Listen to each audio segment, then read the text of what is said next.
Hello, my name is Marcus. I'm the compiler of a collection of therapy quotes entitled 1001 Windmills of the Mind, a collection of quotes taken from what's often called the psychodynamic or the psychoanalytic perspective, which long ago, as I understand it, was referred to by some as philosophical medicine or narrative medicine.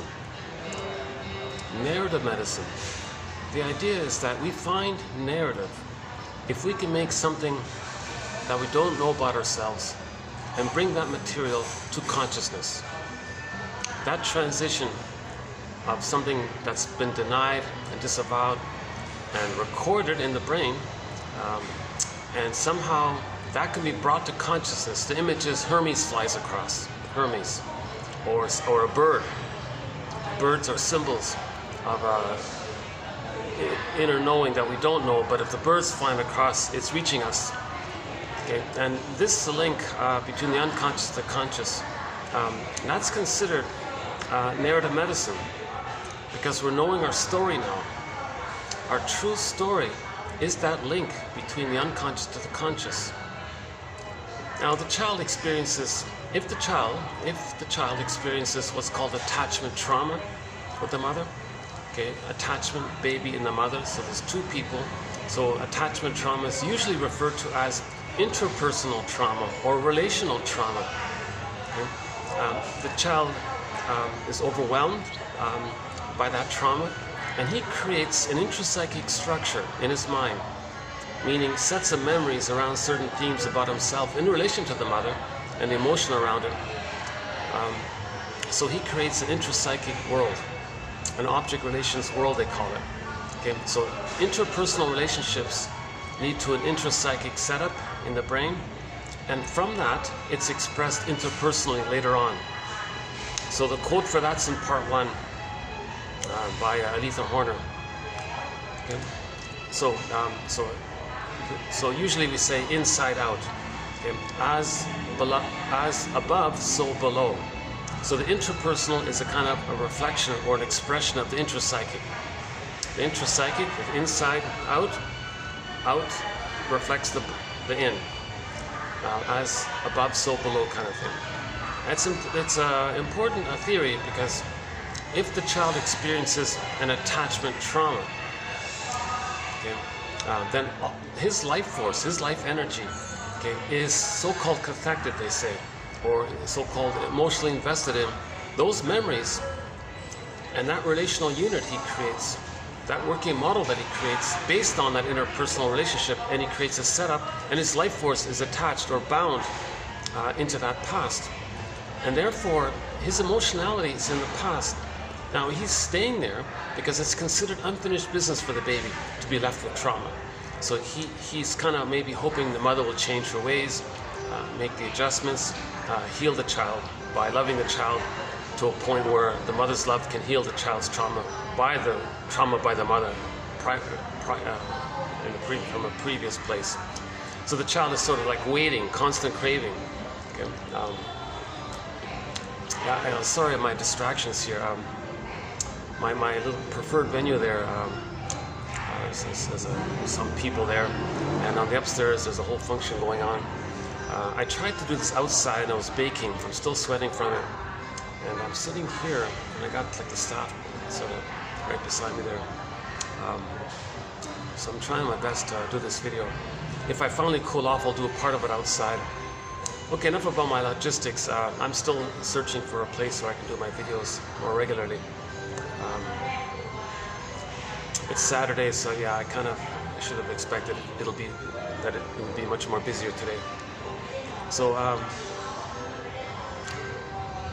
okay, let's back up a sec here. So the basic idea of trauma is in the emotional realm. Okay, I'm not talking about the cognitive development or the person biologically, physically getting older and their body develops, and we're talking about, there's a split there. So we're talking about the emotional life. Okay?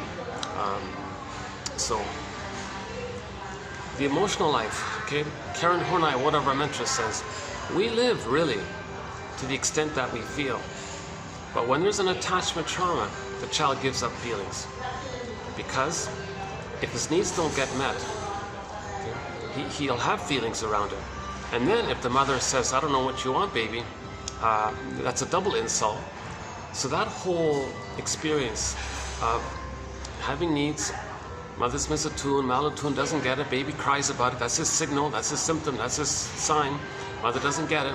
That whole emotional life, okay, gets recorded into a part of the brain called the non-reporting brain, or the implicit memory system, or the pre-verbal memory system. Now in the pre-verbal memory system, in this unconscious mentation, it's called primary process thinking. Okay? So yeah, Bergler said to somebody, don't think that conscious logic is the same as unconscious logic. Okay, the cat in the story of Alice in Wonderland says unconscious logic, it's like mad in there. Okay, so there's no time. Okay?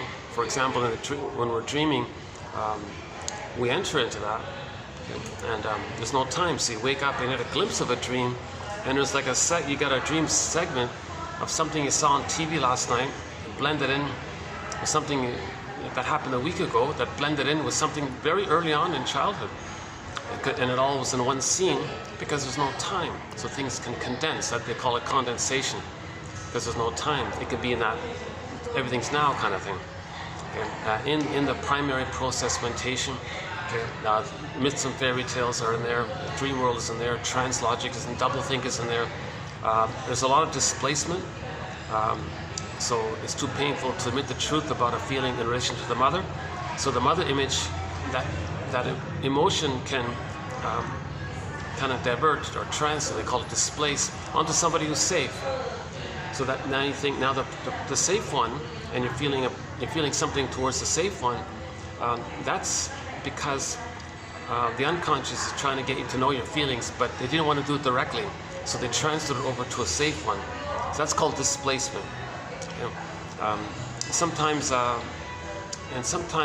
they call it symbolization, where that person is a metaphorical, not exactly symbol, but he's holding the projected feelings to someone else. So he's considered, that's the symbolization process, where that other person is going to be not literally to whom your feelings are at. He's kind of like the process of symbolization means he's quote unquote a symbol for the mother. So there's displacement, and his time is in there, and there's a lot of when the baby's traumatized, his self idea and his mother idea, it's all blurred up. That leads to a lot of doublethink. Okay, so for example, some personality patterns operate very heavily from the primary process mentation when they use doublethink. Okay, so like for example, a personality pattern that we may call, as an abbreviation, let's just call it the bully pattern. So if somebody acquires as a personality pattern, as a symptom of their trauma, as a characterological symptom, like a set personality of their trauma, and they have like the set personality in response to the trauma called the bully pattern, there's a lot of doublethink in there. Okay. So the baby remembered how the mother hurt them. So in later life, they can act like the mother, okay, who hurts them, but they'll see the innocence onto others, okay, and replay how the mother hurt them, but see themselves onto others. And when there's trauma, we repeat with the fantasy, we can change it. So he'll find the non-threatening substitute other, innocent other, to stand in for his innocence, and replay the recording of the mother hurting him.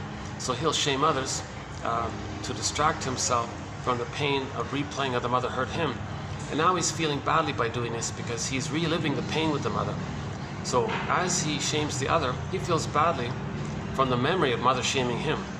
Now, hocus pocus, auto-hypnosis, double focus, he'll assign he'll say that the reason he's feeling badly is because the one he just hurt is the mother that just hurt him from the past, because there's no time. So he hurt somebody in the present. Hocus pocus, it's the past. No, the mother hurt him, but he can't know that's the mother because he's acting like the mother. So he's protecting the mother. So he's blaming the victim, and there's like a split there. So there's a lot of doublethink going on. Okay, if they act like the aggressor and co-opt the victim's voice and say it's their voice, and you know, and attribute their aggressive voice and say the victim has that voice against them. So there's a lot of double think going on. In today's clip, one speaker said, "Oh yeah, it's Neverland. Like there's all this. There's a new one there." So yeah, that's coming up later on when that couple leaves next door there. Another feature of primary process mentation is a thing called translogic. It's sort of an expression of a thing called identification with the aggressor. I briefly just mentioned. If the baby's so traumatized by the mother, to have the mother, he's got to become her, and he'll be loyal to her, and he'll be stuck there, and he'll actually imitate the mother, act like her, not only to have her, but he'll be stuck there in the ongoing attempt to try to save her. Believe it or not, he'll imitate the mother in the hopes that he's providing empathy for the mother, because when the mother didn't provide the original love for the baby, okay, two things took place. If mother's love is not there for the baby, okay, let's enter the image from the Disney film Inside Out. When joy and sadness, okay, the feeling self, I feel therefore I am, or psychological self or ontological self, the wide range of feelings, the golden ball. Okay, when joy and sadness get zooped away, all that was left was mainly fear, anger, and the disgust character at the console. Boy, these guys are stubborn. I was really trying to get... They've got an empty room in this restaurant back there, no one's using, but they really insisted it's off limits. Okay, they're gonna have a conversation. Geez, I'm really wishing that couple would get on their way. Another problem with my camera, all of my videos are not uploading. I've got a backlog of videos for the past month.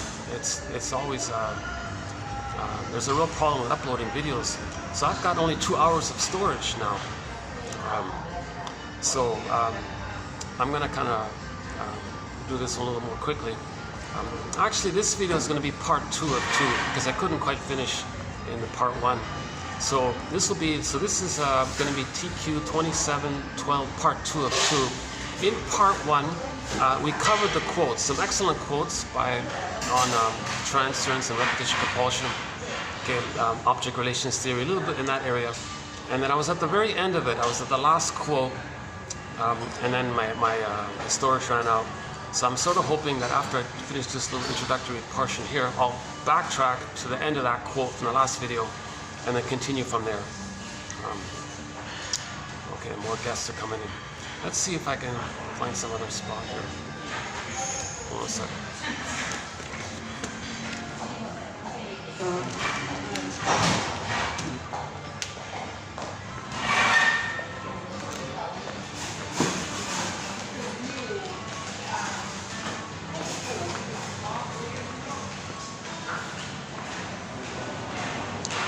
You know, it's a nice little hotel, but it's just so small.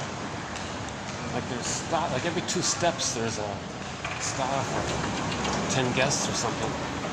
It's too hot outside to do it there. This is all packed in here.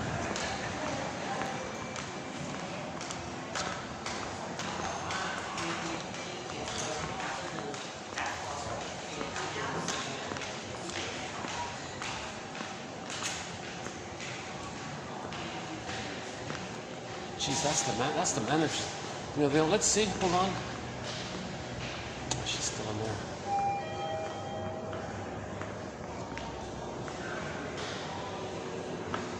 What if I just stood here? Oh no, there's all the traffic's here.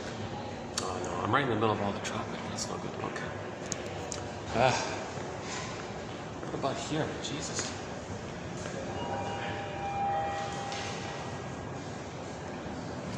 Well, here's a wild thought. Okay, let's try this. Okay, there's going to be some staff coming. There's a staff door right there. So it might be a funeral. Jesus, it's really tough to find a spot here. Yeah, I'd say. The 6th floor is all occupied.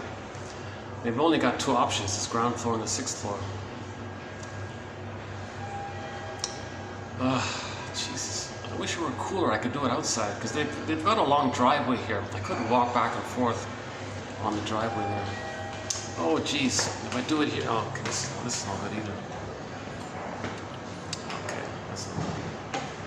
Yikes.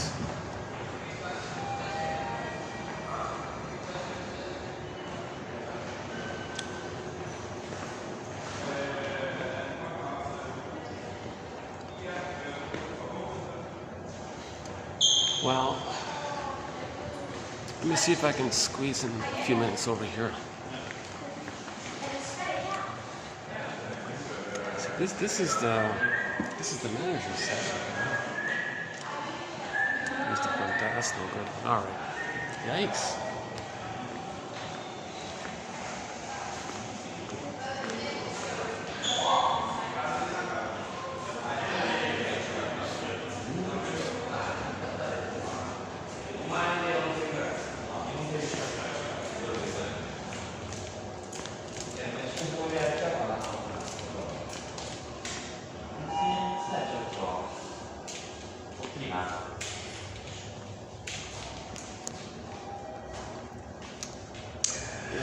I feel a little bit under the time pressure here because of the storage space here. Okay, let me do a little. I noticed they have a parking lot. Jesus Christ! As I come to that, I got to do this in the parking lot. Jesus Christ! Hold on a second.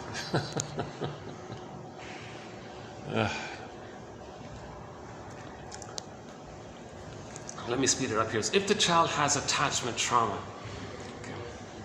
Now, we're all born with feelings. I feel therefore I am. Whoops. Okay, that's okay. Parking 4, yeah, okay. I'll go here, right.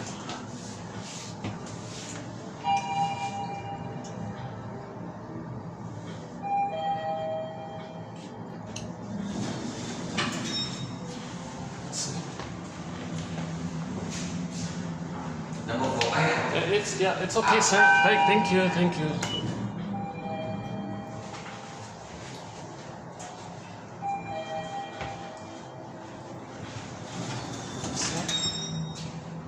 Okay, you know what?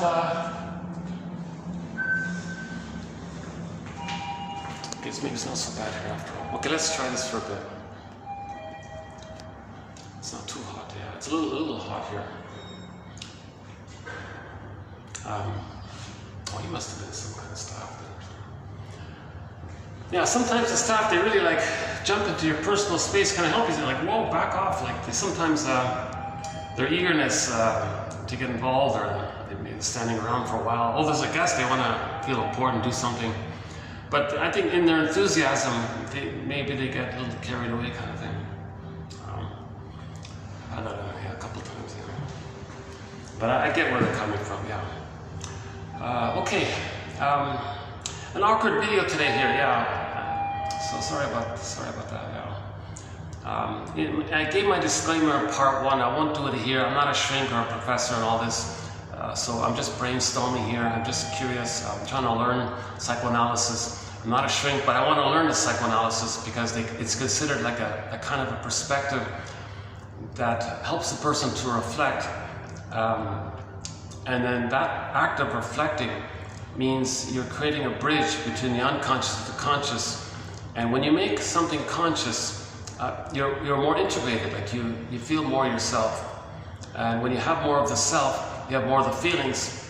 I feel, therefore I am. And that's the healing sort of quest, to develop that kind of pattern or something, right? So the child experiences what's called attachment trauma.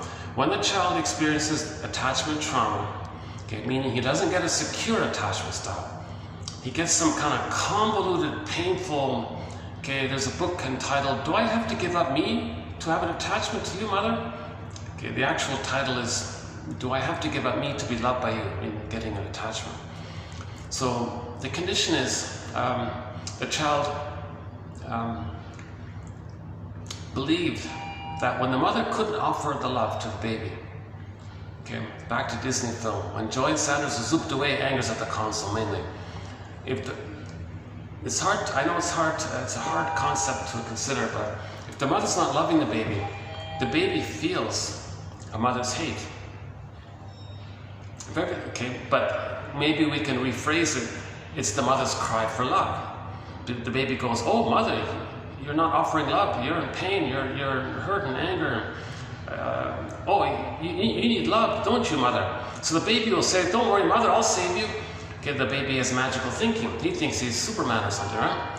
In the uterus, the baby thinks he has omnipotence of thought.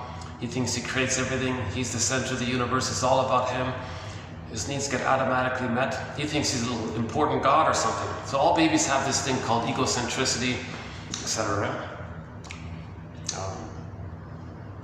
I won't develop that point at this point here. So let's go back to the baby trying to save the mother. "Don't worry, mother. I'll save you. I can fix you.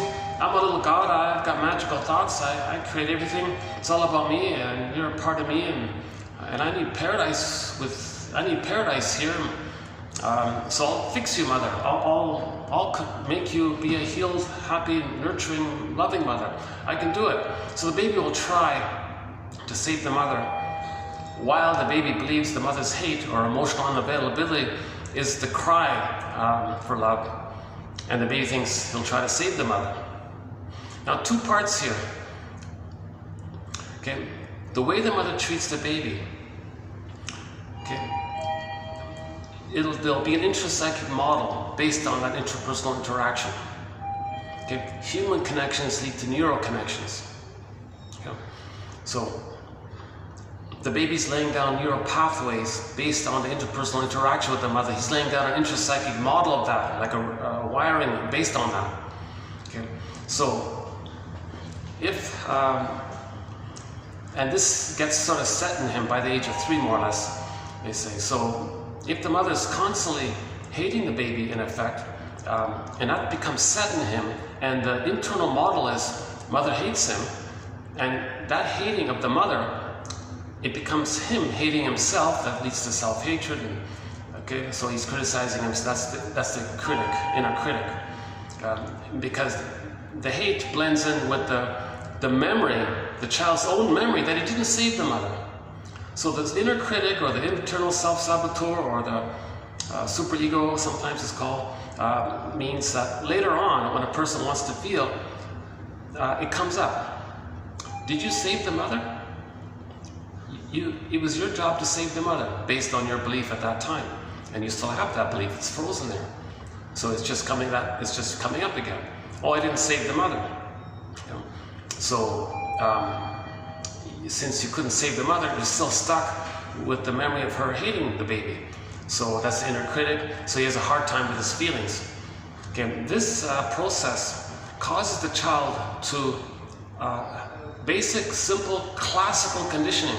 Okay, if having feelings and needs leads to so much pain, then to not get that pain, he'll hide his needs and feelings.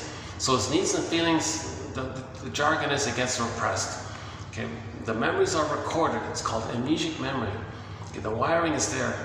Okay, now if the child has to repress his golden ball, okay, his sense of self, I feel that for our amness, our psychological self, our ontological self, that connection to yourself, your embodiment, he's got to repress all that, deny all that, okay, to not always be criticized by the mother. Okay, that leads to some kind of feeling that in myths and fairy tales referred to as some kind of freezing effect, emotional freezing. Jeanette Paris calls it emotional hyperthermia. Tina Gilbertson calls it emotional illiteracy. The one jargon is alexithymia, no words for feelings, because I don't know what I feel, okay, because they're afraid of their needs. One quote was about people who complain a lot because they are afraid to think that they can have something better in their life, so they're complaining as a symptom of this area. So the common image for this is the freezing effect, petrification effect. The statue, and echo in the narcissism, it turns to a statue. So that's in part 1, I won't do it here, a statue. But we may have some kind of delayed onset of this trauma. There may be a kind of a realization of this trauma roughly at around midlife. That's what the whole midlife audit is about, the midlife examination period, the midlife self-appraisal period, called the hero's journey. The universal common monomyth, says Joseph Campbell, the hero's journey. Okay, who am I? Where am I? Because people might have a delayed onset of this numbing effect. Okay, they may say things like, I feel like I'm sleepwalking through life, going through the motions of life. Life is passing me by kind of thing. When does life begin? I feel like my life is on hold, like that frozen woolly mammoth in a block of ice up in Siberia. Or they may say that life is passing me by. Or they might say I'm living some kind of provisional life. Like something's, okay, back to Karen Horney, one of our mentors, we live to the extent that we feel. We're looking for that feelings, because the feelings link to the sense of self. We want the sense of self. To know that we have a sense of self, we have our feelings. Okay, the image is the white bear King Valamon. Okay, in the distance, in the field there was this polar bear, kind of rolling around, playfully, you know, tossing this golden reef like it was a pizza. He was making a pizza or something. He was kind of singing, it was a delightful, pleasant scene. And the young lady approaches the bear and says, hey, polar bear, that golden reef you have there, I really like that. Come on, hand it over. Polar bear says, well, we're sort of a package deal. Oh, okay. Okay, the story goes from there. So the image is the polar bear means the embodiment. You have your body, your embodiment, right? Feeling that you're in your body, you're at home, your inner home, soul castle, inner home. And if you're in your inner home, there's a kind of animation that you recognize, and that's the gold. So the feelings are considered like the sun, vibrate, they radiate. You feel alive, it sparkles. And there's the natural temperament. So in the Disney film, that would be when joy comes back and runs the console. So joy runs the console. Okay, that means we have our feelings.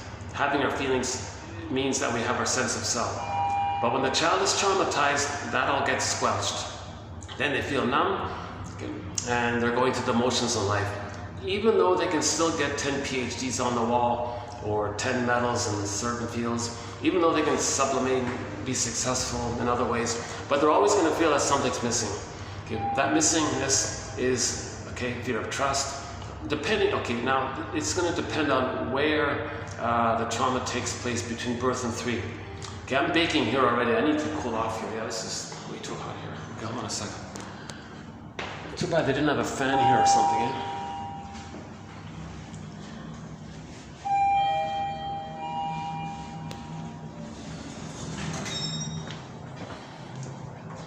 See, that's still going on. Let's see. Let's take a quick peek again. See, the 6th floor is a function. That's too bad, eh?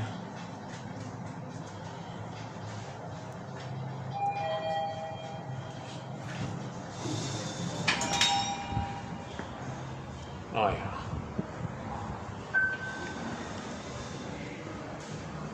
They're just kind of sitting around, aren't they? Oh no. Okay.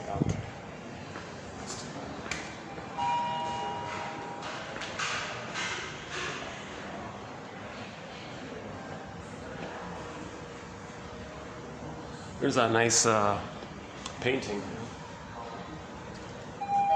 I tried to do the video here. Yeah, if there's a meeting there, I can't do it. Let's hope that couple finally left. Let's see. Jesus.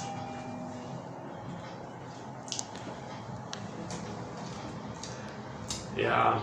Sometimes I'm lucky. I'll find a restaurant or a coffee shop and it's quiet. I can do my video. Sometimes I run into a little bit of bad luck.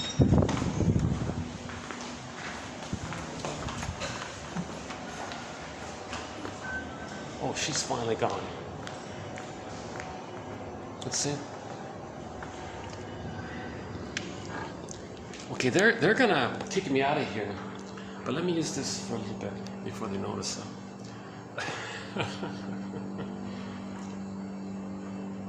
No, I shouldn't use this. This is sort of like it's meant to be.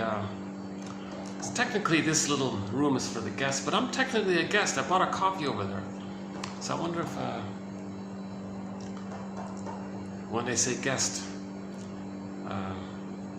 they didn't specify only like a room guest. What about like a restaurant guest? They just said guest. And you don't need a hotel key to open this room. Let's see.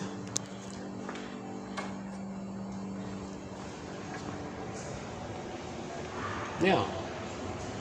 See, you don't need a, this might be okay actually.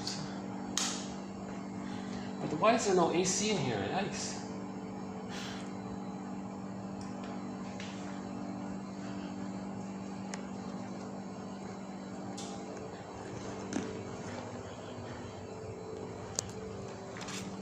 Problem is there's no AC here.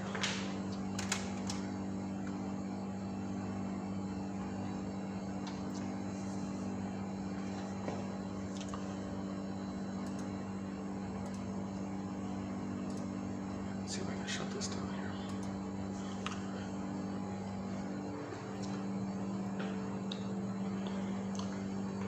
Yeah, there's no AC in here. I can't believe it. Where can I sit that? Okay, let's try this then.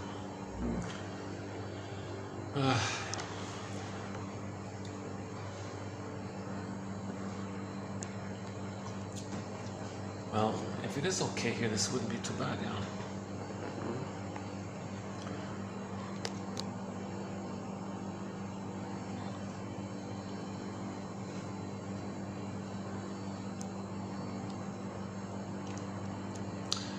Okay, let's continue here. Okay, so Zaz, sometimes we play a song by the singer Zaz called E Boule Pare Ni, and she says in the song, in normal development, we love life. The child feels safe with the mother to go through the developmental process, to end up with the normal psychic structure, with normal wiring, with normal neurocircuitry. Okay? That circuitry is the intrapsychic mapping.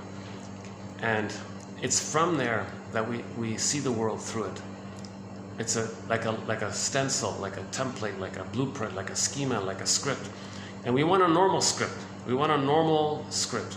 The normal script means the child was able to differentiate from her, have a sense of self, and he has the feeling that he was loved by the mother, and there's a memory of the mother who loved him.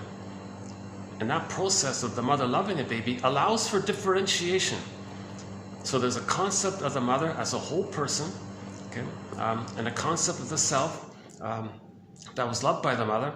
So the mindset is basically, I'm okay, you're okay. Normal, natural development. So the person will go through life in that general perspective. And it's whole object relating, seeing yourself in your three-dimensionality, seeing others in their three-dimensionality.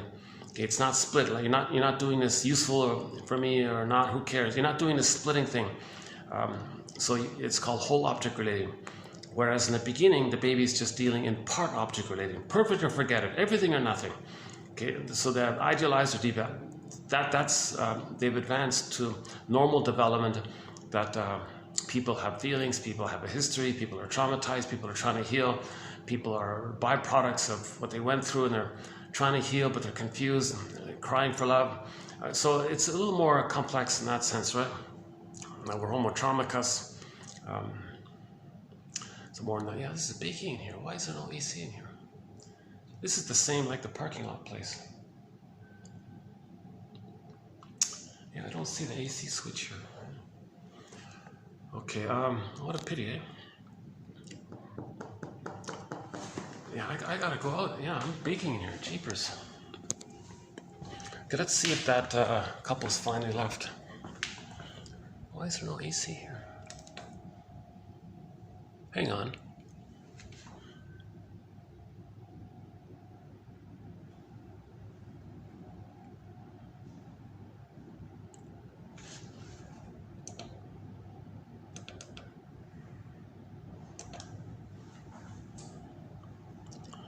It says it's on, but I don't feel any AC anywhere.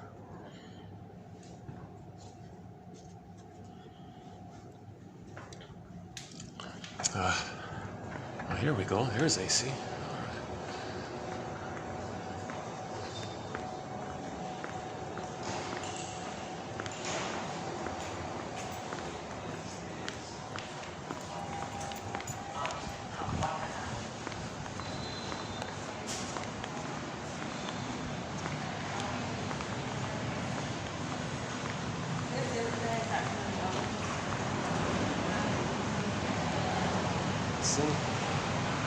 Ah, they're still there. Ah, Jesus.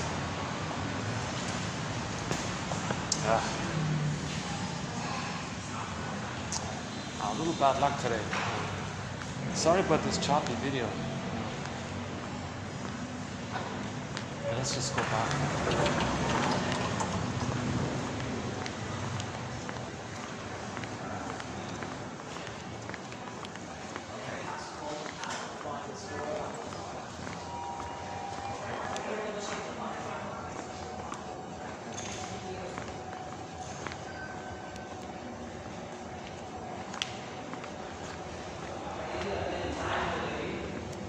Oh, Jesus. Why is it always see here?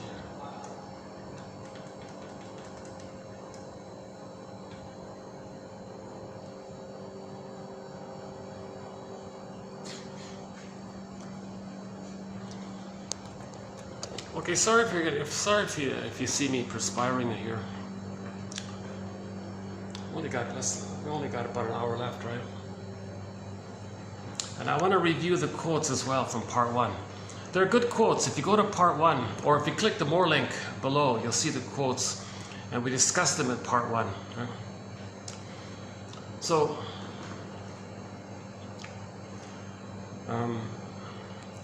back to Zaz, her song. If the child goes through the normal developmental process, and he has a normal psychic structure, okay, meaning memories of the mother providing safety for the first 4 to 5 months, called the extended paradise. Okay, allowing the child the world is my oyster phase from 4 to 5 months to 18 months. Now at 18 months, when the egocentricity dissipates, that's the so-called now Voyager phase, where he's really learning about his interests, his uniqueness, that kind of thing. And as long as he's not rebuffed for any of these 3 basic phases. Okay, so the first, let's call it the egg, okay, the Superman, now Voyager. First 4 to 5 months, the egg, psychological womb, okay, he starts to hatch out. It's a gradual hatching from 4 to 5 months to 36 months. So from 4 to 5 months, so the second phase is when he hatches out, he's got motor skills. He still thinks in egocentric terms. It's all about him. And he thinks he rules the world, hence that annoying song. Discussed in part 1 also. So he thinks it's all about him. He owns everything. The world is my oyster kind of phase. So he's not meant to be rebuffed for that. Let him have that. Just keep him safe gently. Then at 18 months, he felt kind of safe. He reached a place where, oh, I get it now. He's like a person, others are people. And he's not like a little god, it's all about him. No, he's a person, others are people. Okay, reality here. Because his ego develops. Okay, when he feels safe, the conscious ego develops. If the baby's traumatized, that conscious ego is very compromised, right? That's the image of the scarecrow. Okay, so let's say the child gets through to the second phase. In the third phase, the mother functions more like a secure base called emotional refueling. The child explores, runs back. Mother says, okay, I'm here, you're safe. You can explore, and it's safe to do so because I'm here, because he will do the rapprochement. He'll run away, come back, run away, come back. And then by the age of 3, he has enough memories of the neural pathways of the mother meeting his needs from birth to 3. Okay, the safety in the paradise, the reverie, the attunement. Okay, and then the mother is present for the child. He'll be present to himself. Mother soothes the child, he can soothe himself. Mother sees, hears, feels the child, he can have that kind of self-recognition, and so on. So by the age of 3, he has what's called the internalized good object, and it's set in him. It's a part of his mind now. And so there's something in him that stays with him, that soothes him, that sees him, that knows him, that recognizes him, that accepts him, the way the mother did it. So what the mother does to the child, it sets in, intrapsychic, he does it to himself. And his interpersonal relationships later on spring forth based on the mapping he creates from the mother. Okay, so the interpersonal leads to intrapsychic. The intrapsychic is going to be expressed in relationships later on. So the baby wants a normal intrapsychic world, right? So if he gets a normal intrapsychic world, I'm okay, you're okay, differentiation. He has his conscious ego, he knows his uniqueness, through which he expresses, there's pleasure. Okay, so that's loving life, Zaz's song. Okay, and he has his golden ball, meaning he can have joy, run the console, And now there are losses in life, so joy can allow sadness to run the console, to admit the losses, and then they can swap seats and joy can run the console. So, and they can have a wide range of feelings, needed feelings, appropriate feelings, aliveness of feelings. So there's loving life. Music enthusiasts, they can have all kinds of genuine, and the quote-unquote more human side of being human is considered from there, because when you have a wide range of feelings, that means you're going to have reparation, regret, and you feel good when you repair things, affection, tenderness, like gentleness, and right. It comes from a safe place. So the temperament is going to be a kind of a calmer, warmer, friendlier place, right? And as for example, as an elder, they'll be very generative. And the humor is like a playful delight in the present. It's creative. It's not at their expense. So we have a kind of a thread, a developing thread on describing the normal person, the so-called the normal personality pattern. We cover most of the main personality patterns: the bully pattern, Iago pattern, lower functioning BPD pattern, histrionic pattern, okay, the passive-aggressive one, codependent one, and in the narcissistic pattern, there's also the sub-branches. You got the sort of the cookie cutter one, the star one, then you got the turtle one, then you got the clinging vine one, and so on. There's the closeted one, and we talk about the schizoid pattern to a degree, and a couple of other points. So let's not go there. And of course the healthy one. So that's headed up by James F. Masterson, one of our mentors, from his book called The Search for the Real Self. He describes the various capacities of the real self. When the child feels safe to know himself, he gets these capacities for intimacy, mutuality, knowing his interests, not distorting the present to replay the past, to change the past. He can enjoy the present. He's got his golden ball, not bogged down by being stuck in the present, where he has to still transfer the present transfer the past to the present to see if he can change the past. That's the cry for love. So if the child gets the normal development, he'll come from that place of loving life. So everything's love or a cry for love, says one famous self-help author. I think her name is Helen, I think it's Schulman, is that right? Her book, that massive book of hers, gosh, I really think, I think 1001 Windmills of the Mind could be printed in a similar book like hers, right? That famous New Age Course in Miracles book of hers. Massive book, very thin pages, high quality publication. If we could print 1001 in that, oh my God. The next best thing is to, in the coffee page, okay, so you'll see the details there. One can have that encyclopedia of insights. I'm talking about 1001 Windmills of the Mind now, on their iPhone. And then I think on average, my guess is out of 10 quotes, there'll be one that clicks. Read the next 10, one that clicks. And just keep doing it every day. And you build a kind of a new recognition kind of thing. So we have roughly 10,000 quotes now in the collection. Advanced self-help quotes. No Freud, don't worry about that. No Freud because of the translation problem. No Jung and Lacan because of the obscure jargon and all this. And also no kind of in between like Adler and the Koha, these kind of guys. Ironically, a lot of these ones we don't really cover too much. I'm looking for the more practical, friendly, clear, okay, quotes that fit Grice's criteria for communication: relevance, quality, okay, manner, and quantity. So I won't run through that there, but I believe these quotes have those 4 points. Okay, they're on topic, they're helpful, they're clear, the manner's there, and the quotes are not too long, not too short. And if you click the more link, you'll get a good example. Like for example, in this video, if you click the more link, it's typical of all the videos, something like that, right?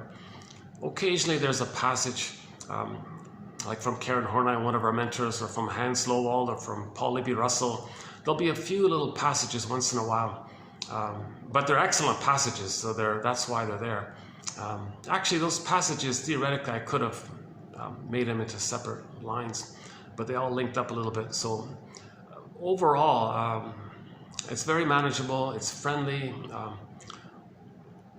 You know, it's the whole middle range. Okay, so we don't include the obscure jargon that some of the shrinks quibble about what it should mean or might not mean. And they're all caught off in this red herring. Might be a defense mechanism on their end called intellectualization, right? And maybe it's just their in-house little debates amongst themselves. I don't know. It's like that whole area, I don't bother with that. And there's a wide overabundance of magical thinking, motivational pep talk, so we don't really include much of that. But from the self-help end, we include psychologically minded or psychoanalytically minded quotes from the self-help genre, like Jeanette Paris and Tina Gilbertson just mentioned. And then most of the quotes are from the shrinks, the doctors, medical doctors, that are the talking cure medical doctors, I mean. And but the friendlier, the more clearly written ones, like from Masterson and Karen Horney, Edmund Bergler, William Fairbairn's a little, Klein, Mahler, also a little, okay, but we got Ogden, Grotstein, Alita Horner, and Guntrip, and the list goes on. So let's talk about that another time. I've only got an hour and a bit left here. So back to Zaza's song. So she talks about a woman in the song who wasn't enjoying life. Okay? She was stuck in the past, feeling that life was passing her by. So the main image was she's on a subway platform and the trains are passing by, and she's kind of like afraid to get on. She's kind of stunned.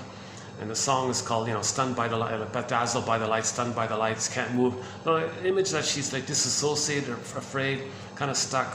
So that's like a symptom of trauma, that she's stuck somewhere, right? The other main line in the song was she was pining for some fellow that her first love from high school or something. And she could never let go, oddly enough. Although she had other relationships, she couldn't really enjoy them because she couldn't accept the loss, because she couldn't identify the significance of that first love, okay? Because sadness was frozen. So she had complicated grief. She couldn't let go of the past. She was stuck in the past, okay? And that's why she couldn't enjoy any relationship post that time. So she kept pining for this fellow all of her life. And then sure enough, decades later, the guy shows up, and like the subway train, he just passes by. The woman says, "Oh my God, I feel like life is passing me by." The name of the song, right? Basically. So that's the cry for love. Oh, just noticing that. Stop there. Oh, poor guy's working on his engine here, right next to me here. He's got he's taping up he's got to tape something up. Okay. Jeez, yeah, that's a good skill, eh? To be able to fix your own engine, you know. Sorry, I'm just noticing the guy trying to fix his car there. Okay. Yeah, I'm still baking here, but maybe the AC's AC. Okay, I'm still managing to hold up here. Yeah, jeez, I'm baking here. Sorry about that. Yeah.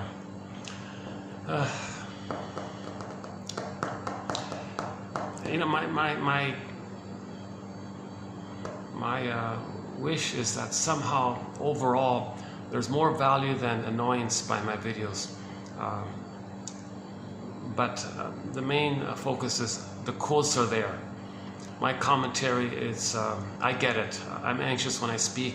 I'm sometimes not in the best of moods, so again, I'm not a shrink or a professor. I'm trying to learn these quotes. But I feel like I'm providing a huge value by finding these quotes, bundling them, packaging them, okay, having them in one place, called 1001 Windmills of the Mind. Okay. 60 chapters or e-booklets or themes or topics, okay, all within the umbrella of the psychoanalytic perspective, which helps wake up or have the ability for Hermes to send a message to us. We want to make the unconscious conscious. If we're stuck in the past and there's a lot of repression there, and we're afraid to face this, then we're going to we dwell there, we linger there, because we didn't really live it. It wasn't identified as memory we could accept. That's the ghost. Yeah. So doesn't understand time. If we can have some recognition, the ghost can be laid to rest. The event is given some kind of categorization that it's in the past. So there's a time and a place. There's a time and a place, and it was there. Okay. Then the life force is going to come to the present. We can love life in the present. Okay, let's enter the Greenberg film quote. Shrink said to the guy, you know, you have trouble living in the present, it seems. And what you're doing is you're lingering in the past, or dwelling in the past, because you feel like you never really lived it. Unfinished business, and he couldn't metabolize it, know it, and leave it in the past. So enter in a mechanism known as repetition compulsion. When there's trauma, the organism, okay, it's part of nature. When something's wounded, they're trying to heal. Okay, so the healing is, well, the baby needs the mother's love. It didn't get it, but there's no time, but needs love, repetition compulsion. Okay, so they're going to have this cry for love. So they're going to create this record, okay, called the cry for love, discussed in part 1. So let's not cover it here. I did it in part 1. So for more on the record, Edmund Berger's metaphor of the record of repetition compulsion, okay, and the two ways we reenact that record in the present. Okay, that's an important point. Okay, that's in part 1. Okay, yeah, so that's in part 1. It's not a long video, only 2 hours, so I think that's a manageable video. Yeah, and I wasn't bouncing around so much like I am today. Yeah.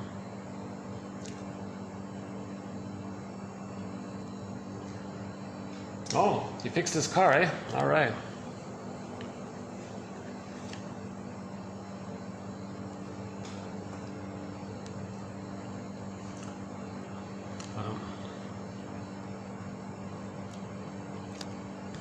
Hold on a second. What else?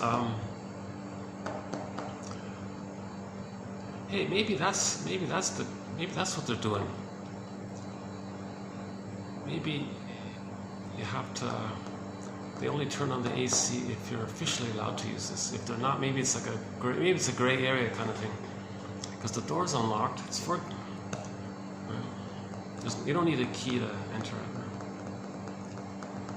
But maybe if you want the AC, you gotta go to the front and then ask for it and show your key. Maybe that's what they're doing. All these little ins and outs of every little place.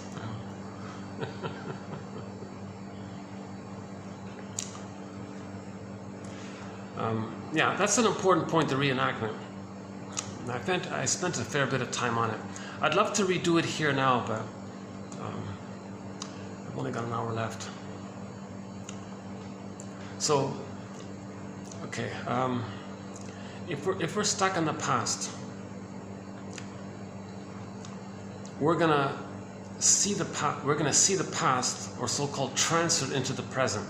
So the present becomes the presenting past. Unfinished business, transferred to the present. In the present, you replay that cry for love with the mother. But in the present, it's just when you replay it, the present isn't the past. So all you can do in the present is this theater, as if acting, kind of like a staging thing. So the person is going to play themselves, either one version is they'll play themselves and find others to play the rejecting mother and coax others to reject them, because that's what's on the record, mother rejected them. Or the more, that's called direct. The other one is when the pain is too great, when the person replays the record, they don't want to play themselves anymore. They'll find someone else to play their innocence. They'll identify with the shaming mother and play the shaming mother who shames them, and find someone who will play them, so they'll shame them not feel the repetition of the mother shaming them.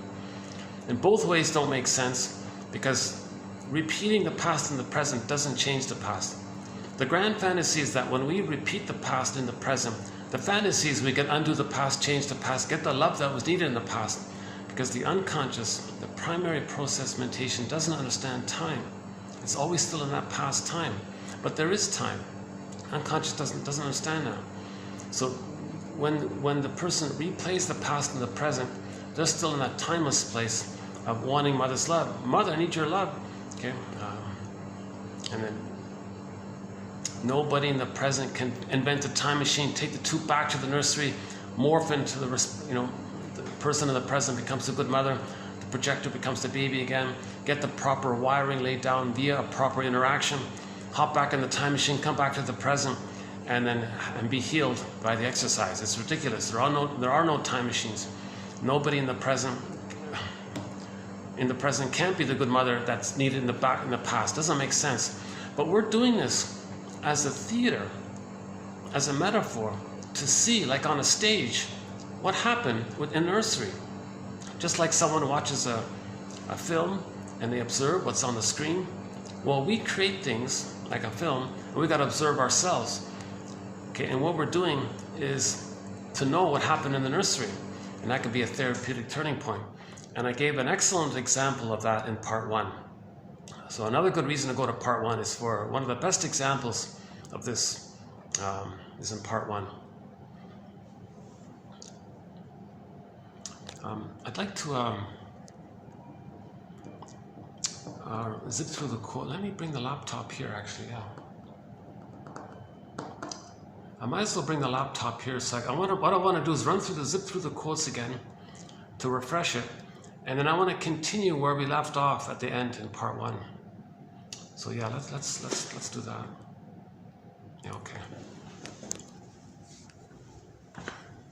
Because at least it's quiet here. It's baking, but it's quiet. Yeah.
Okay, let's yeah,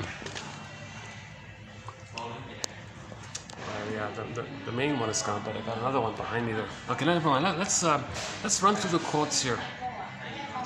Okay, so this is TQ 2712. Just a quick kind of review. It was more fully discussed in part 1. I just want to do like an abbreviated zip through here. Okay, so what was first interpersonal becomes intrapsychic. Let's see if I can get this on. Can you see it here? Well, sorry if you can't see it. Just click the more link.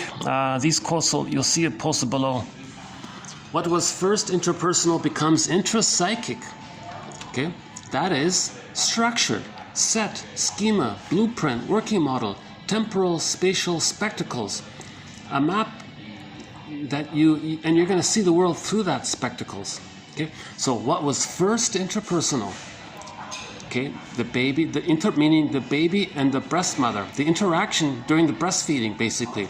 So the interpersonal, the baby and the breast mother, that interpersonal relationship becomes intrapsychic, meaning memories are created by it. Memories are created. These memories are set. Okay, it means structured. And what is then intrapsychic is expressed interpersonally.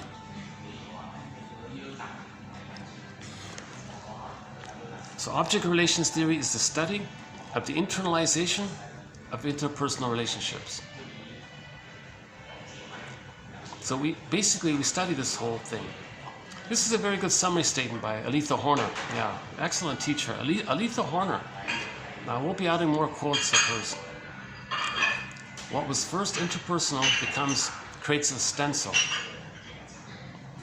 And then from that stencil, we express how we understand the world. That stencil is expressed in the present. So we're going to distort the present, make up the present, invent the present. see the present, cherry pick, whatever, to fit the lens. Okay, the baby's first world is the mother. He creates a mapping of the world by that, and transfers that broadly. Okay, so inside out, as beloved, so below. Heal the inner, then the outer is normal. If the inner is wounded, then the outer doing is distorted and troubled. Okay, so heal the inner, the outer will be normal. Okay, that's called the yin and the yang, right? So if you heal the inner, the yin, the yang will be the doing. The yang will be normal. Okay, if the wounded, if the intrapsychic is damaged or wounded, then our doing is distorted. If we want to heal and have normal, healthy doing, we got to heal the inner. That's sort of the yin and the yang of it all, right? Okay, here's the one from Hans Loewald. Hans Loewald regarded the transference as the intrapsychic corollary of the interpersonal, which recaptures lost depths, making it possible to change ghosts, okay, unconscious complexes, sort of bundled, set, fixed, stubborn memories, into ancestors, well-integrated psychic structure. What repeats itself in the transference is a form of memory that was not yet captured and stabilized within the category of the past. Okay, so there's your ghost right there. What repeats itself in the transference. Okay. So the repetition compulsion, okay, is the engine or the machinery that causes the transference effect. The transference meaning you're going to see the past. You're going to think the present is the emotional past. That's transference, and the compulsion to see if you can change the past is the mechanism that drives it, right? Okay. So what repeats itself in the transference is a form of memory. It's remembered. Okay. Okay. So I'm still using amnesic memory. The known, unknown, known, or whatever. Now this amnesic memory, it's all dispersed. It's like a ghost. The memory wasn't mentalized, perceived, recognized, understood. It wasn't captured, so to speak, stabilized within the category of living the past. So it's in the past. Yeah.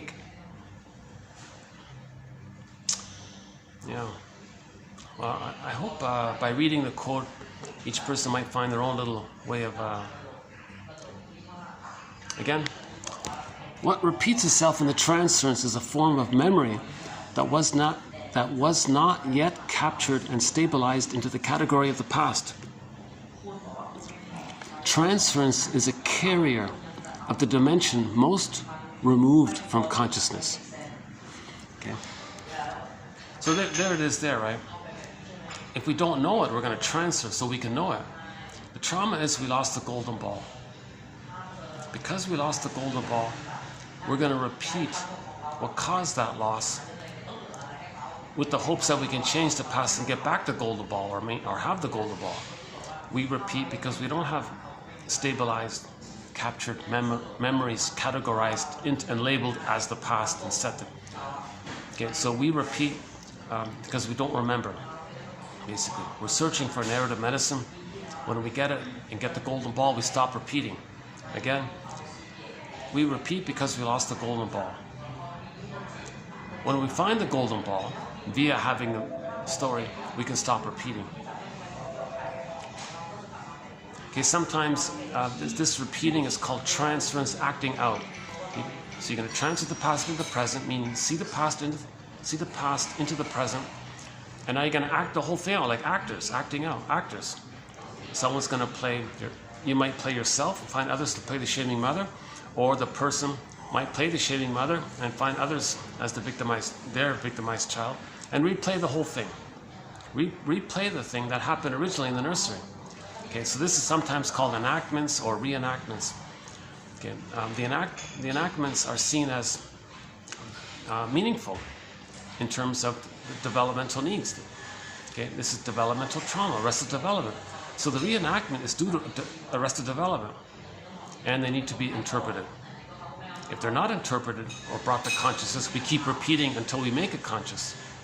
We keep repeating until we make it conscious. Once we're conscious, we stop repeating. The analysis of transference is the main source of specific change brought about by psychoanalytic treatment.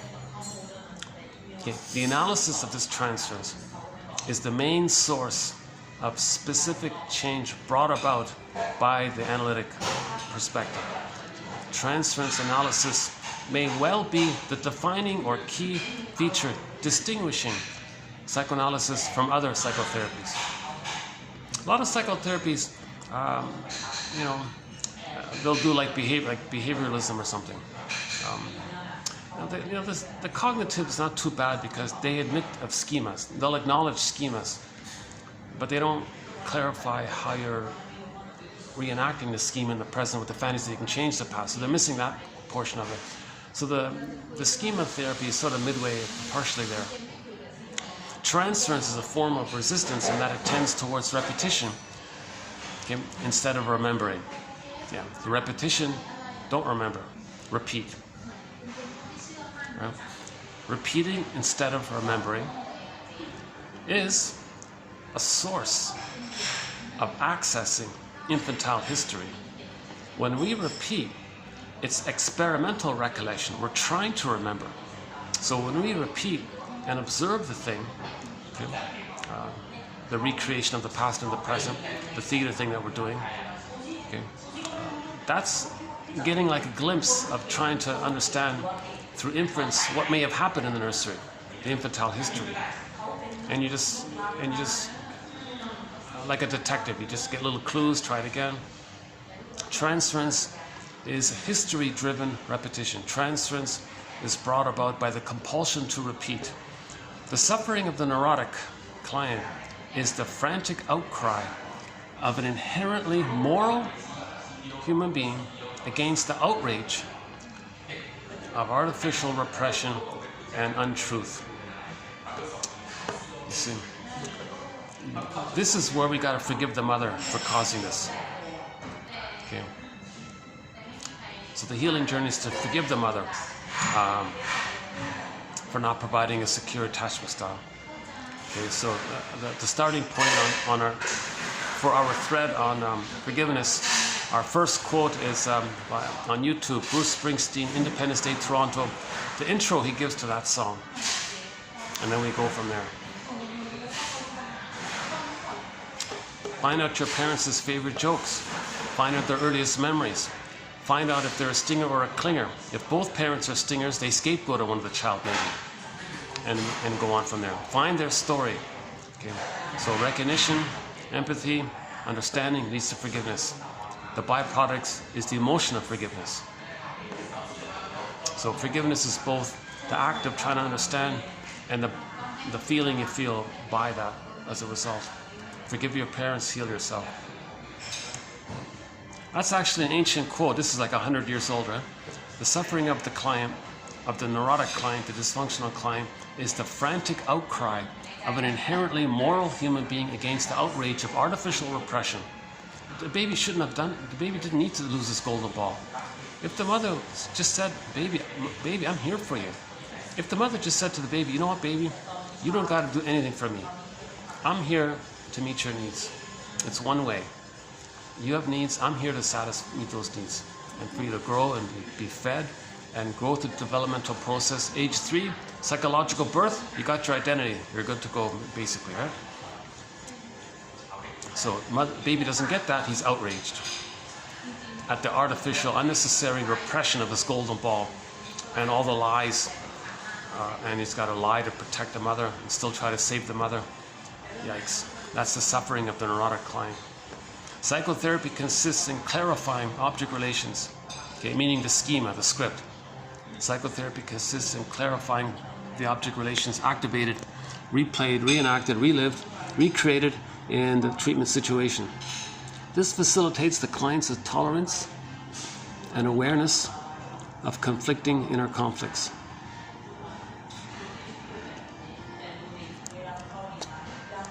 Yeah, so the main inner conflict is the baby wants to heal and feel, but the moment he does it, he's afraid to do so because of the memory inner conflict, right? The inner world of object relations determines in a fundamental way the individual's relations with people in the external world. So think about it. Think about the intensity in so-called extremism. If the baby doesn't get a chance to leave the mother, that's called the mother complex. In the beginning, the baby's psychology or concept of himself is blurred in with the concept of the mother. It's called fusion, undifferentiation, mother-infant dual unity. Let's imagine the baby's traumatized during that point. He's going to go through life with all or nothing, everything or nothing, perfect or forget it. He's very extremist, either or, perfect or forget it, this mentality, because he's still transferring the problem, the painful fusion with the mother, wanting a good fusion to undo the painful fusion.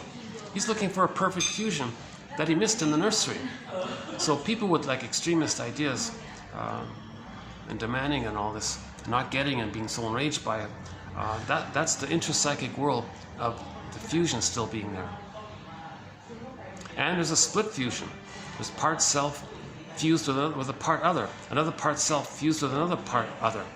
And you got this whole mapping called relational units, internal optic. That's what they mean by object relations theory, the study of these internal objects. It's object relations. So Masterson's book, I think, is the best for this. James F. Masterson, one of our mentors. He synthesizes object relations theory and developmental theory. I think he likes to joke a little bit. He says, yeah, it's the Masterson approach. But he really did a huge contribution here, as has all of the analytic shrinks. All these guys, like Horner as well. And all the little individual quotes we have from hundreds of authors. Like we may only have maybe 5 quotes from Dispaux or something, but it's helpful. Maybe a couple from Blum, another one from Apprey, another one from Casoria, another one from Burrow, another one from Direx, another one from Philip. Like we may have just 1 or 2 quotes from like hundreds and hundreds of authors, and they all add up to building the psychoanalytic mind, right? The ability to think about situations and to analyze situations, to analyze ourselves, kind of thing. The inner world of object relations is basically the residue of the individual's relations with people upon whom he was dependent for the satisfactions of primitive infantile needs in infancy and during early stages of maturation.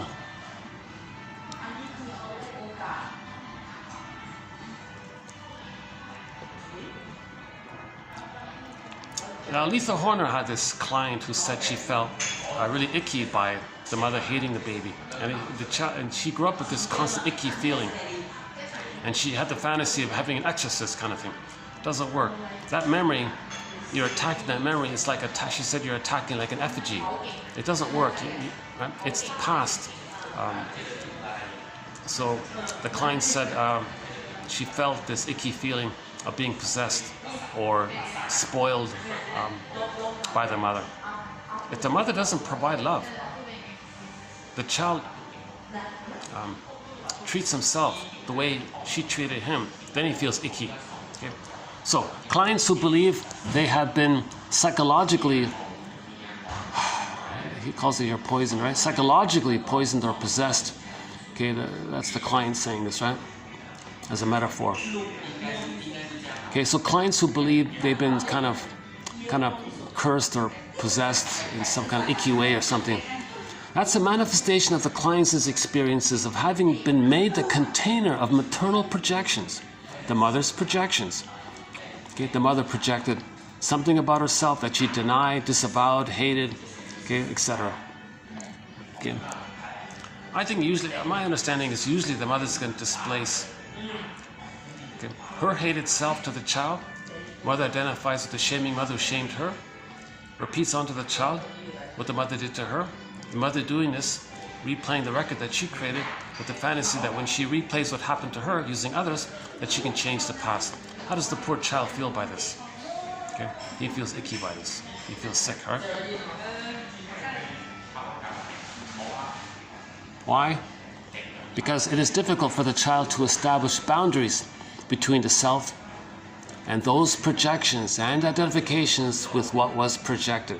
One woman described herself as her mother's garbage pail, into which she projected her hated aspects of herself.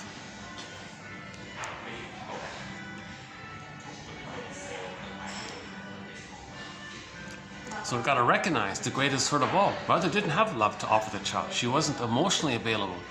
Yes, she may have been physically present and all this, but she didn't want to be a mother. She just thought she'll provide the minimum, feed the baby and leave him alone.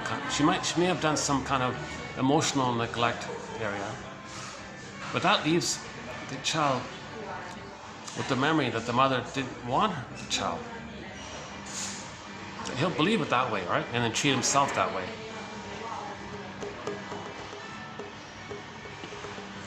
Yeah, I thought that was a tough quote, but a good one to include.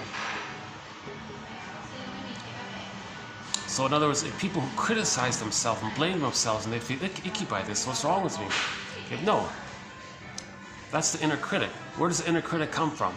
Okay, as mentioned before, the inner critic comes from the baby treating himself the way his mother treated him. That's the inner critic. Okay, so the mother hating the baby hates himself, plus blur that in with the child's own belief that it was his job to save the mother.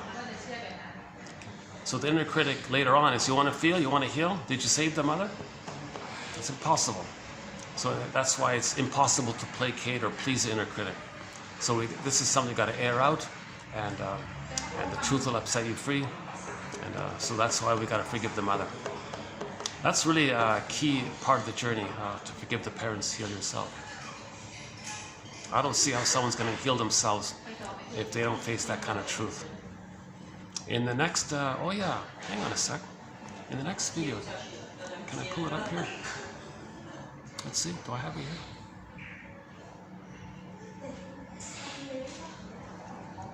Oh no, I don't have it here. Okay, no, okay, in the next video, we've got a very good quote in this area.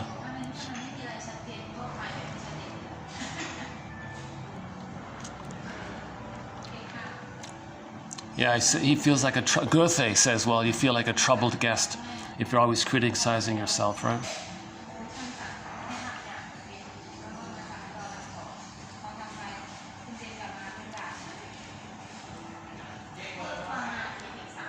No, I haven't plucked it out yet.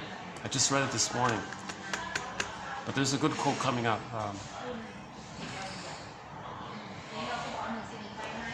Maybe I can zip through one of them. Let's see.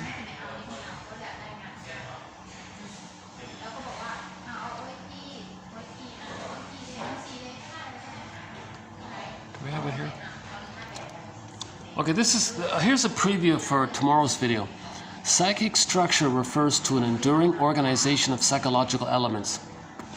The development of the mental structures we call self and object representations takes place in the context of the primary caretaking relationship, as well as in the context of built-in schedules for maturation. What was first interpersonal becomes intrapsychic, that is, structure. And what is then intrapsychic is expressed interpersonally. The term object relations is a structural concept referring to the internal mental structure of the self and object representations and their dynamic interplay, along with associated characteristic feelings, wishes, and fears. What is at first interpersonal becomes structured as the enduring organization of the mind. That is, it becomes intrapsychic. And then what has become intrapsychic once again becomes expressed in the interpersonal situation. An object relations approach is inevitably an interpersonal approach, and in the clinical situation it'll be expressed in the form of transference and countertransference. Because okay, this idea is because when you replay the past and the present, you want to coax others to play the shaming mother, or you want to coax others to be you. So you're putting a pull on others.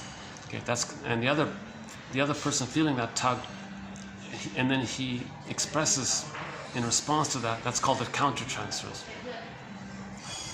Attention to the interpersonal process is part of the object relations approach.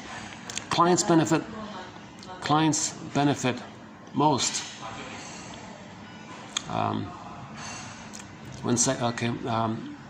from psychotherapy when the therapy.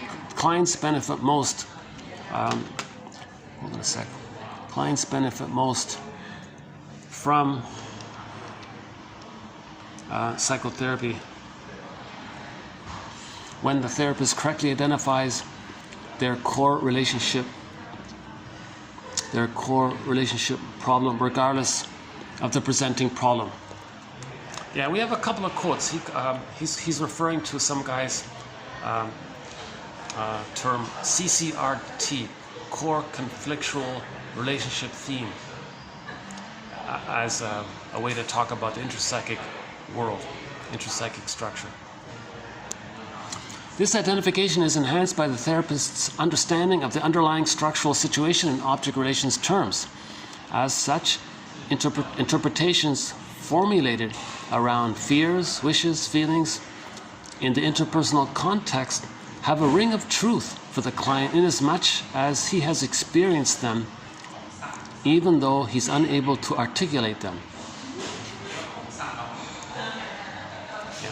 So the baby does. We don't remember what happened to us as a baby.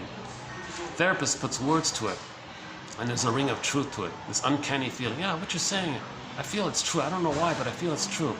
Yeah, I had this need. I felt scared, and I did this, and I felt this as a result, and I did this. And what you're saying describes this. Okay? So that's the art and craft of therapy. To be poetic and being very articulate in a warm way to construct this kind of thing. Formulate this kind of thing. From this interpersonal object relations perspective, we can come to understand sometimes puzzling behaviors or symptoms. Yeah. See, these puzzling behaviors or symptoms, you see, that's the confusion of trying to express the cry for love. For example, a woman noted that when she was alone on weekends, she would become involved in a litany of self-criticism.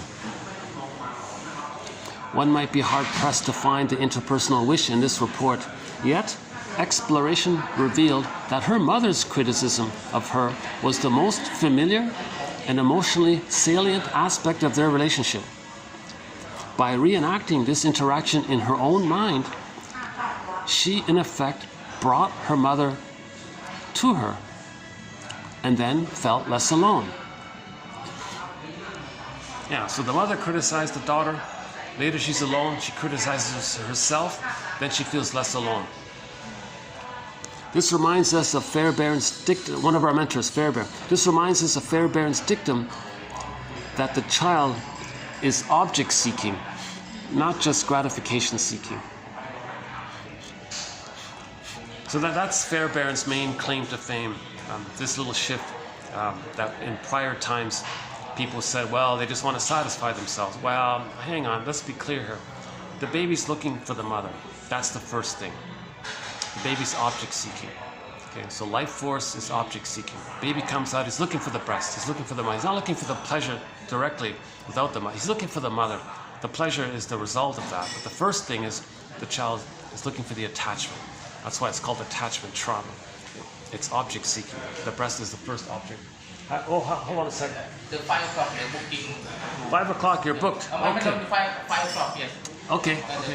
Okay, I'll be out in 15 minutes. So. Okay. Yeah.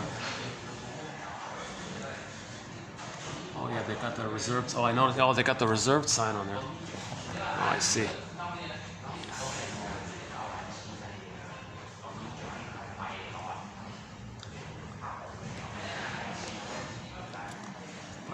Booking. What is it? 4:20 here. Oh, that's good. He gave me lots of warning. I appreciate that. Yeah, thanks. That's good. Let's finish this quote here. Okay, so by reenacting this interaction in her own mind, she is in effect brought she in effect brought her mother to herself and felt less alone. Okay, this reminds us of Fairbairn's dictum that the child is object-seeking rather than gratification-seeking. See, if the person doesn't get the love for the attachment, then they're addicted to gratification-seeking. Okay? Because they didn't get the object-seeking. If the child gets the object needs met, they don't do this addictive thing like emotional eating or repetition compulsion, just soothing yourself for the moment and doing it again and again. Gratification. You know, a baby doesn't want to do that. The baby needs normal love. He has the memory set in, then he has a connection to himself, and he feels comfortable in his own sense. The pathological attachment cannot be relinquished unless a healthy one has been established. This, of course, is often the most critical aspect of the therapy relationship. Healthy, depression-free individuation requires a structured good object, a loving internal presence.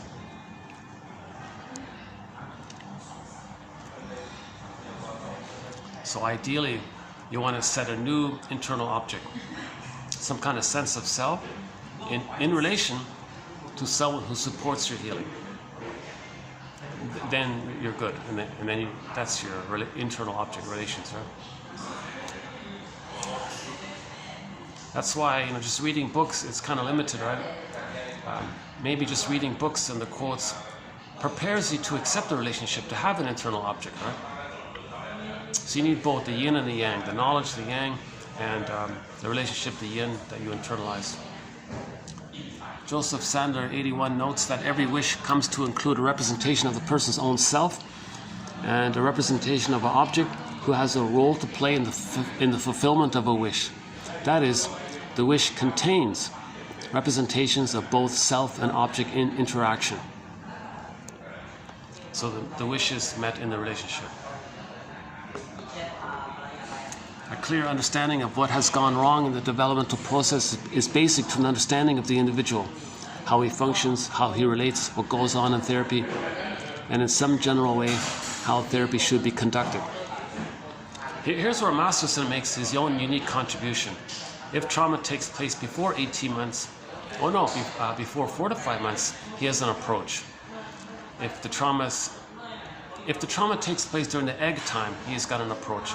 If the trauma takes place more in the world is small oyster time, the narcissistic, cookie cutter narcissistic time, he's got an approach called mirroring interpretation of narcissistic vulnerability.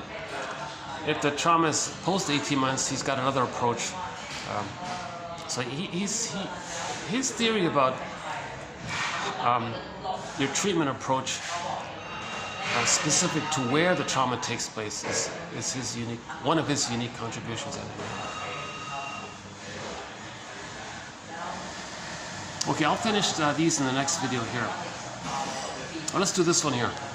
Projective identification entails projecting one or more self-representations or one or more object representations into the other and then relating to that person as though she were, in fact, the projected self or the projected object. Okay, huge topic, projective identification.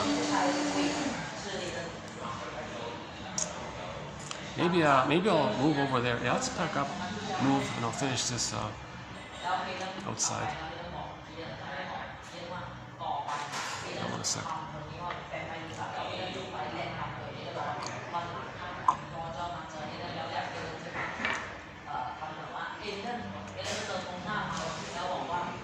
I wonder if I can play the song after all, though. Oh, hang on. Okay. In case I can't play it when I move, what I'm leading up to here is,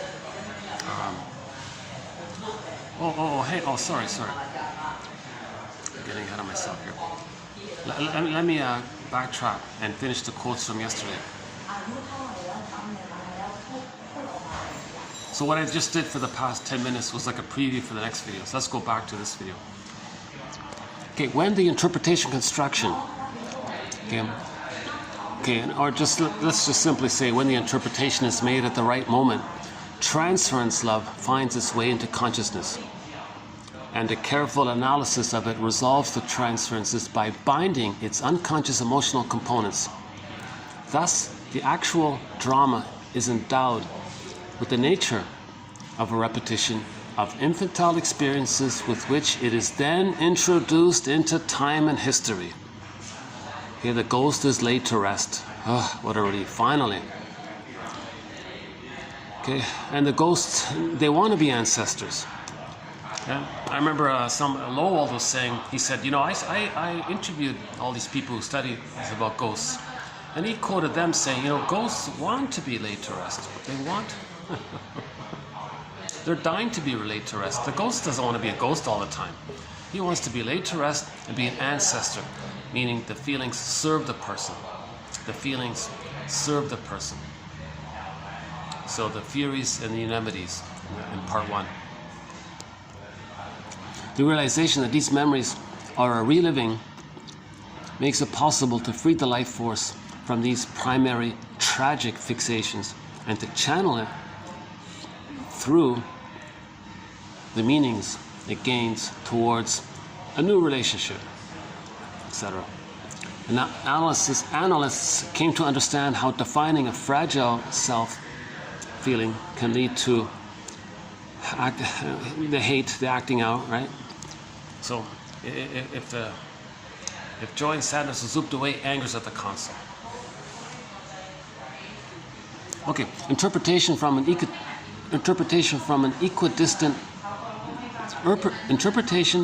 a position equidistant from ego, id, and superego.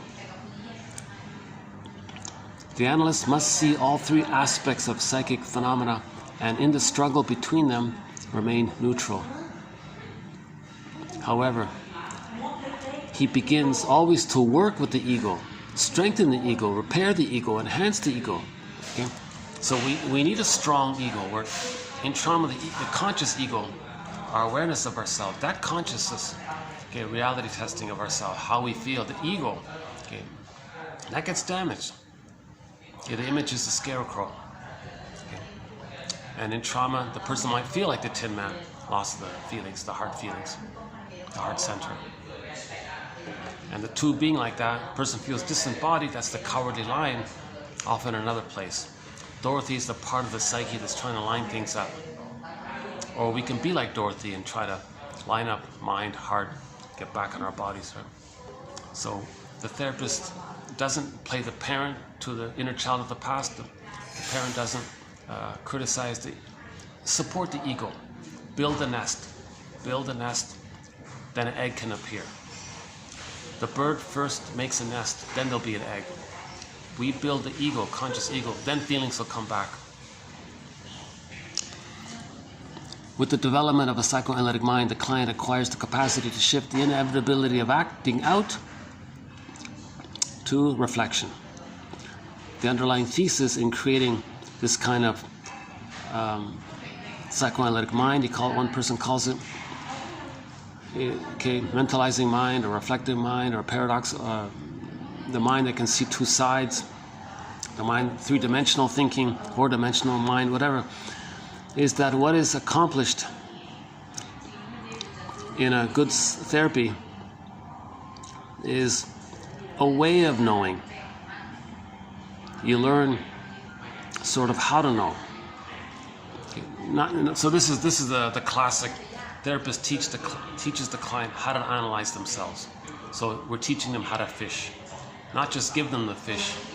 The healing is teach them how to fish. If the client learns how to fish, very good image, by the way, because the fish, contents in water, unconscious, down, dark, can't see it, but there's a fish there, contents in the water. You want to bring up the fish. So we want to be metaphorical fisher people, right? Okay, here's the last one we ended up with here. Okay, scapegoating the child in order to manufacture an identity. Some parents let it happen on purpose, lie hop, right? And they're doing it to meet their emotional needs, i.e. they're engaged in a, quote, psychological false flag evocation of a proxy family systems operation with rationalization or propaganda as a public relations stunt to cover it.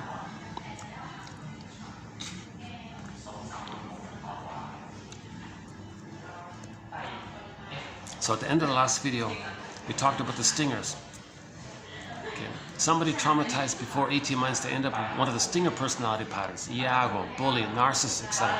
If two stingers get together, a lot of their main emotions are hate, greed, envy, contempt, grievance collecting, injustice collecting, infantile yardstick, can't mourn. So if there is a loss, there's contempt and sour grapes. Didn't he genuine? Okay, there's a cynicism, schadenfreude.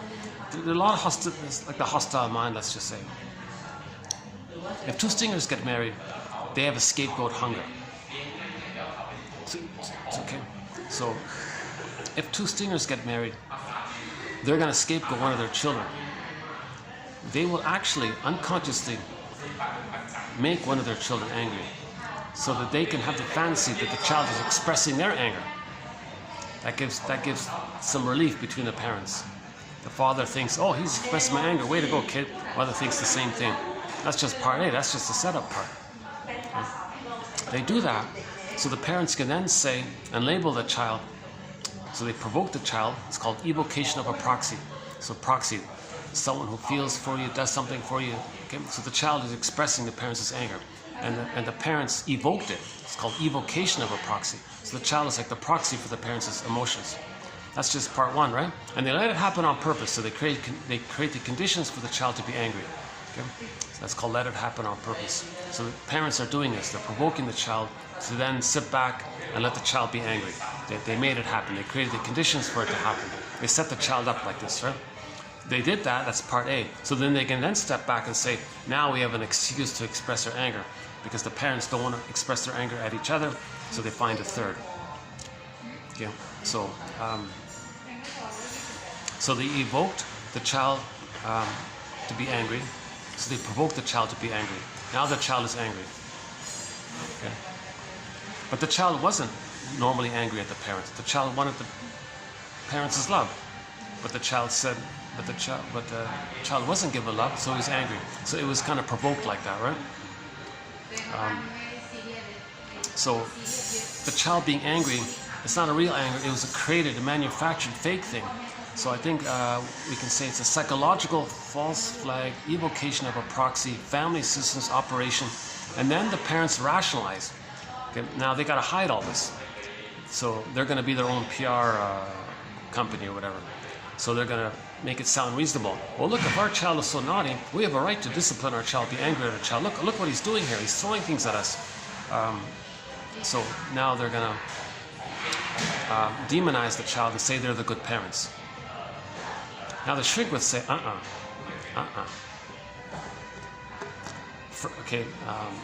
the kid is the symptom of what the parents are doing.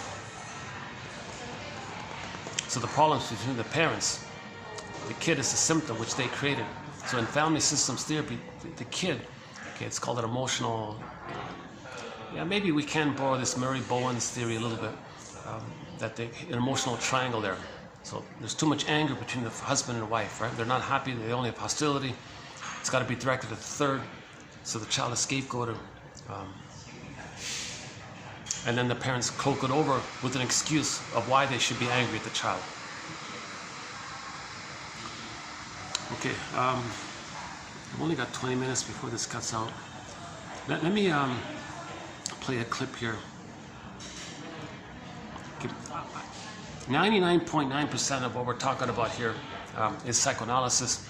On occasion, I may include a rare clip on current events to highlight psychoanalysis.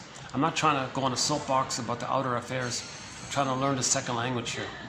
So, when we became Homo traumacus 10,000 years ago, okay, we became Homo short-sellicus.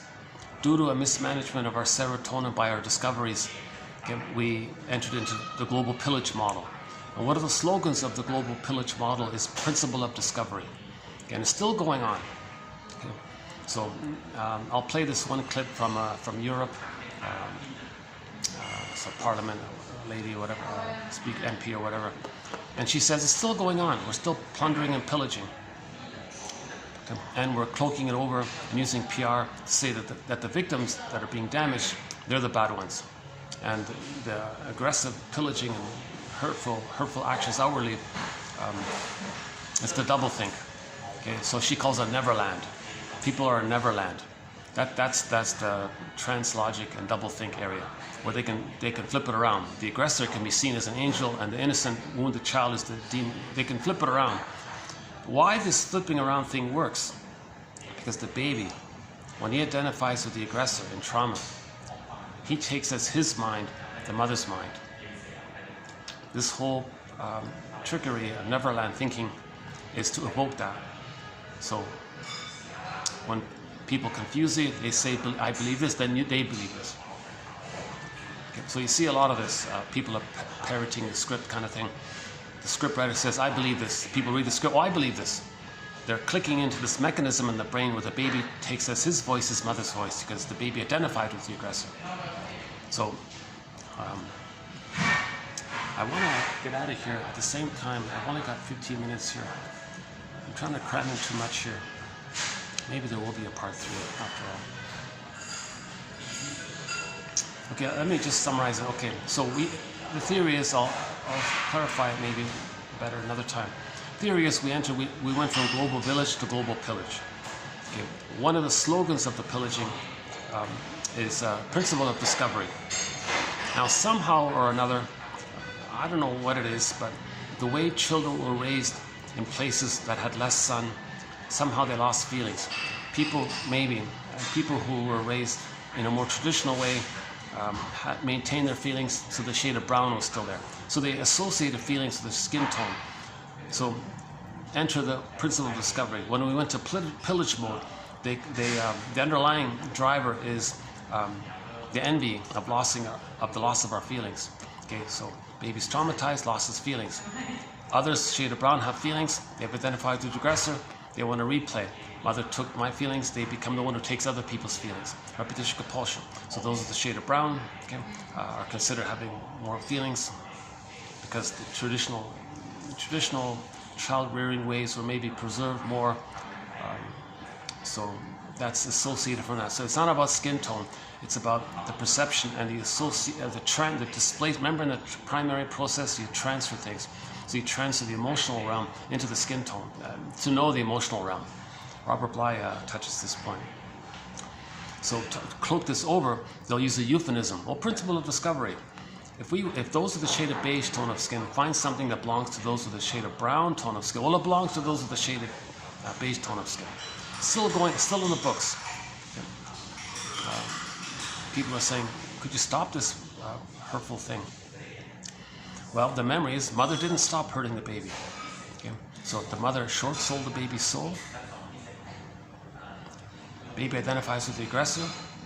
Okay? Short sells outwardly to stay safe with the mother who short-sold their soul. Okay? So part of the slogan related to short selling, okay, is that when people settle in different places around the world, due to interaction with the skin, the tone of the skin tone altered. Melanin dissipated based on the skin interaction with the sun. Trivial, superficial, biological variation. It's a cosmetic thing. But that was like a hook to project onto.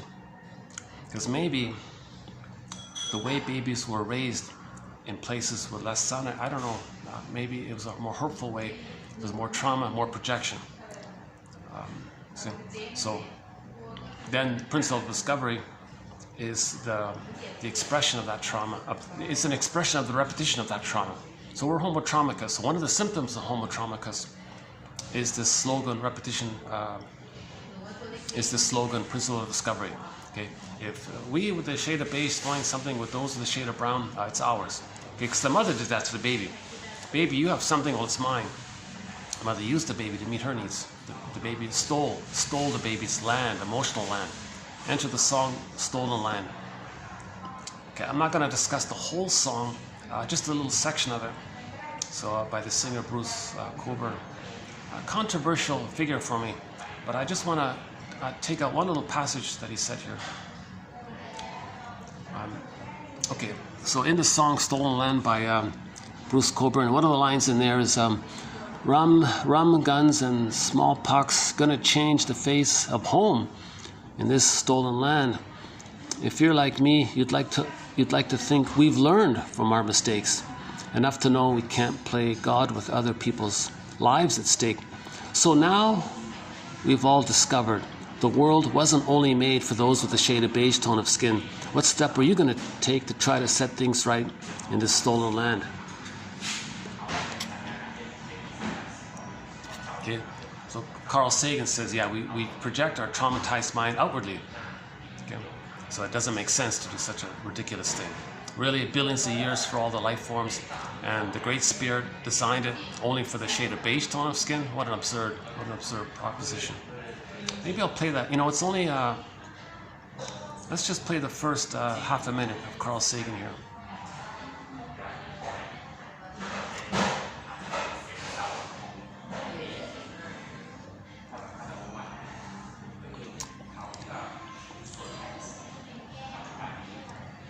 Yeah, here we go. Let's just play the first bit of this.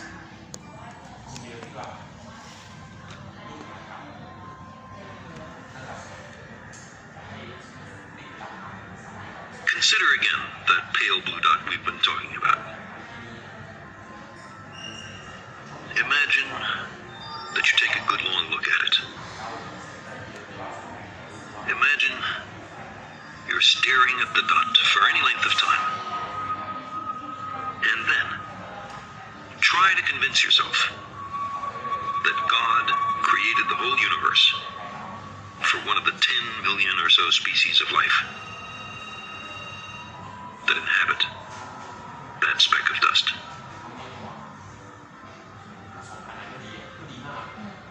Now take it a step further. Imagine that everything was made just for a single shade of that species, or gender, or ethnic or religious subdivision.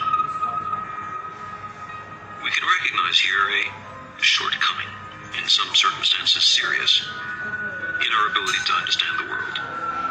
Characteristically, we seem compelled to project our own nature onto nature. Okay, let's just pause it. We project our own trauma. Arrogance thinks himself of a great work. Yeah, okay, and it goes on. Worthy of the interposition. Okay, he's talking about egocentricity and all this, our narcissism and all this. So we project our traumatized script thing and relate to the world interpersonally based on that script.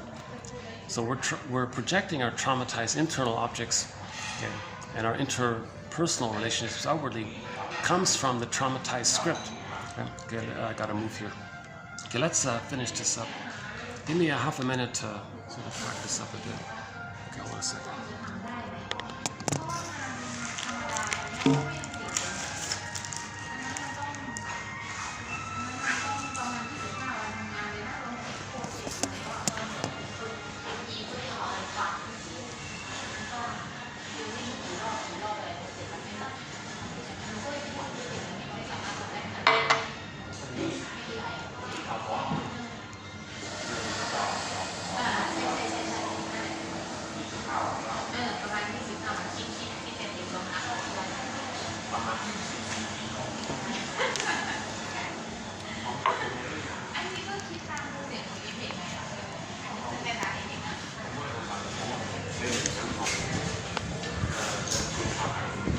Thank you. Come. Thank you. See you next time. Yeah. Yeah, thank you. You too.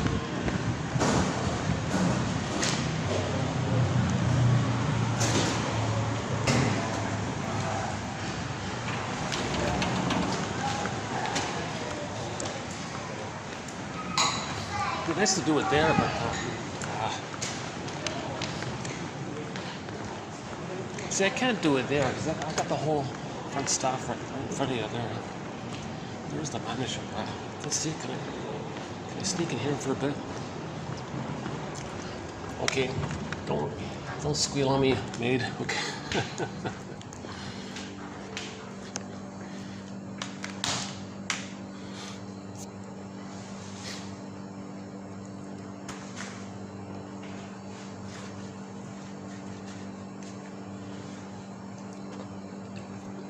Okay, let's, I only got 10 minutes left. I'm not gonna finish it. Okay, I'm gonna do a part 3 then. There'll be a part 3. I was hoping to run through symptoms of homo traumicus. The symptoms of homo traumicus. And I feel like I'm rushing it too much here. So there'll be a part 3. And I'll just focus on the symptoms of homo traumicus.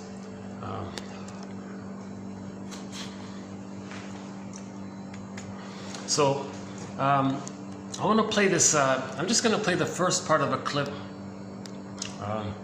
Again, I'm not trying to focus on outer events. But she made a comment that where she says very vividly, "Oh my God, what's with this pillaging? Why are we still pillaging?" And of course, it's cloaked over with some kind of a emotionally triggering term, you see, as part of the Neverland. So I just discovered her recently, from Ireland. I'll just play the first part of it here.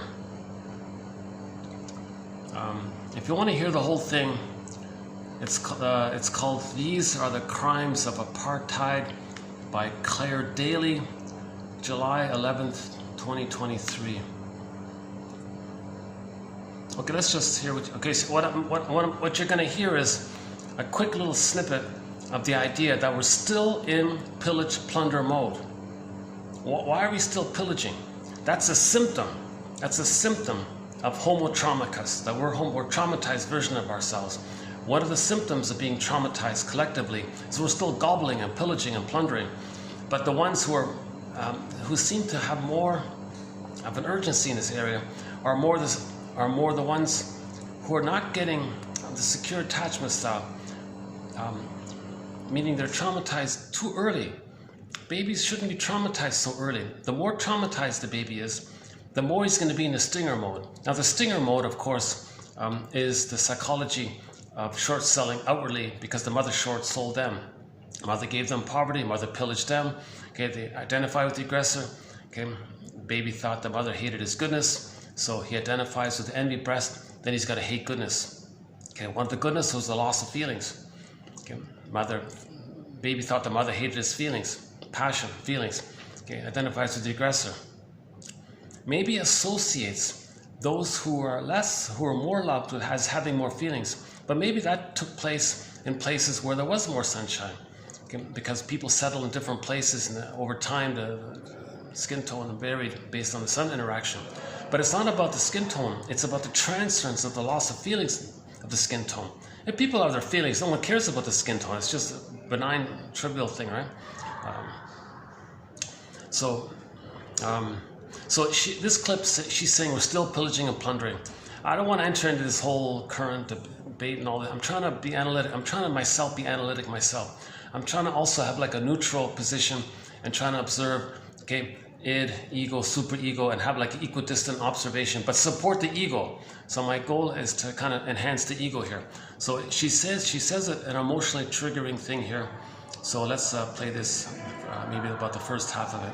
It's only a minute long. I'll just play about a portion of it. It's a minute and 24 seconds long. I'll just play a portion of it. Okay. So she's saying in current times, 2023, we're still plundering. Come on, people. So let's just point this out here. Hold on a second.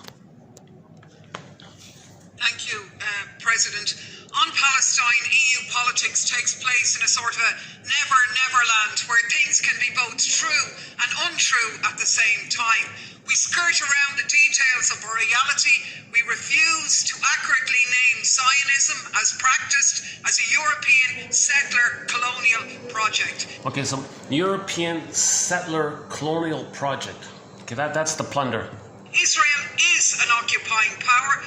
Palestinians are a colonized people. The division of the West Bank, the checkpoints, the separate control regimes, the settlements and annexations, the systemic denial of rights. These are the crimes of apartheid.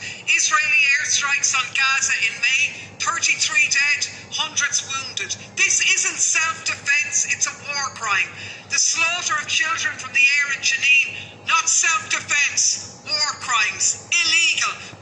Okay, I'm not. Yeah, let's say it's. I'm trying not to go in this area too much.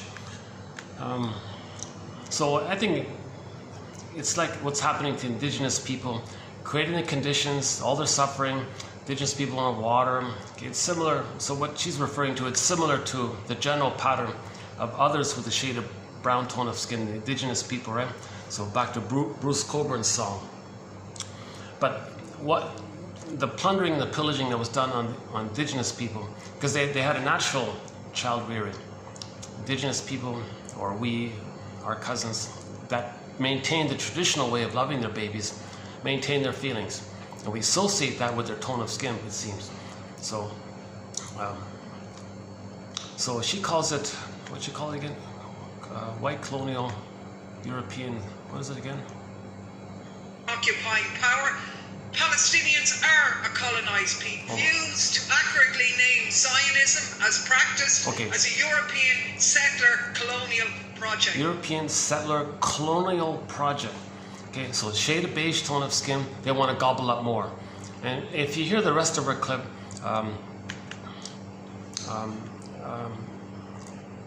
okay, there seems to be like using emotions to co-opt emotions, to infuse emotions, the way for the broader scheme of plundering and pillaging. Okay, so they want to gobble up more land, they want to pillage more land and spread the land, right? So this is about using emotions for the colonial project. So that she calls it European. So I'm implying we're going back to this issue of homo traumicus, the shade of beige. Okay, so they call it the principle of discovery. Those with the shade of beige tone of skin, well, it belongs to us, because that's what happened to them as a baby. And when the mother said, "Oh, baby, you have feelings. You belong to me." You're like she stolen land, stolen the baby's soul, right? So back to the stolen land song. So back to Bruce Coburn's song here. Let's see. Okay, so so with the indigenous people, right? Rum and guns and smallpox gonna change the face of home and the stolen land, right? But the stolen land was principle of discovery. Well, we have a shade of beige tone of skin, so we lost our feelings. You seem to have feelings. My mother took away my feelings. I'm going to be the one who takes away feelings. You have feelings. I'm the one who takes away feelings. My mother took away my feelings. I, as a baby, needed to have a mother. To have a mother, I got to take away feelings the way my mother took away my feelings. And to be loyal to my mother, I got to take away other people's feelings. Okay? Now, you over there with a shade of beige, you have feelings. So I'll cloak it over with a slogan. Okay? So I'll take how it was taken from me. Right? So, rum and guns and smallpox going to change the face of home in this stolen land. Now, if you're like me, you'd like to think we've learned from our mistakes. Okay, so we'd like to learn that repeating. Okay, so the mistake is, the fallacy is, if you traumatize others, okay, it's not going to change and heal what happened in the nursery. That's a mistake. Enough to know that hurting others doesn't heal you in the nursery. So now let's be realistic. The world wasn't only made for those with a shade of beige tone of skin. Okay? What step are you going to take to try to set things right? Okay. So consciousness. We're not making sense. Kristen Wilson says, if you're not in your body and you lose your feelings, you're not going to make sense, literally. And then it's disembodied discourse that causes all of these problems and confusions. Okay, so what I just mentioned here, phone's going to cut out in 2 minutes. What I just mentioned here is a challenging, edgy topic here. It's part of our list here of now we're up to 45 points.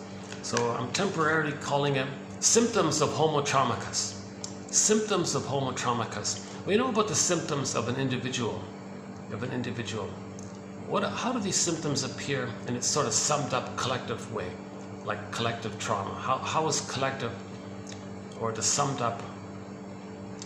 If you got hundreds of millions of people who are traumatized with a stinger personality pattern, let's say, how does that look when a bunch of people are traumatized?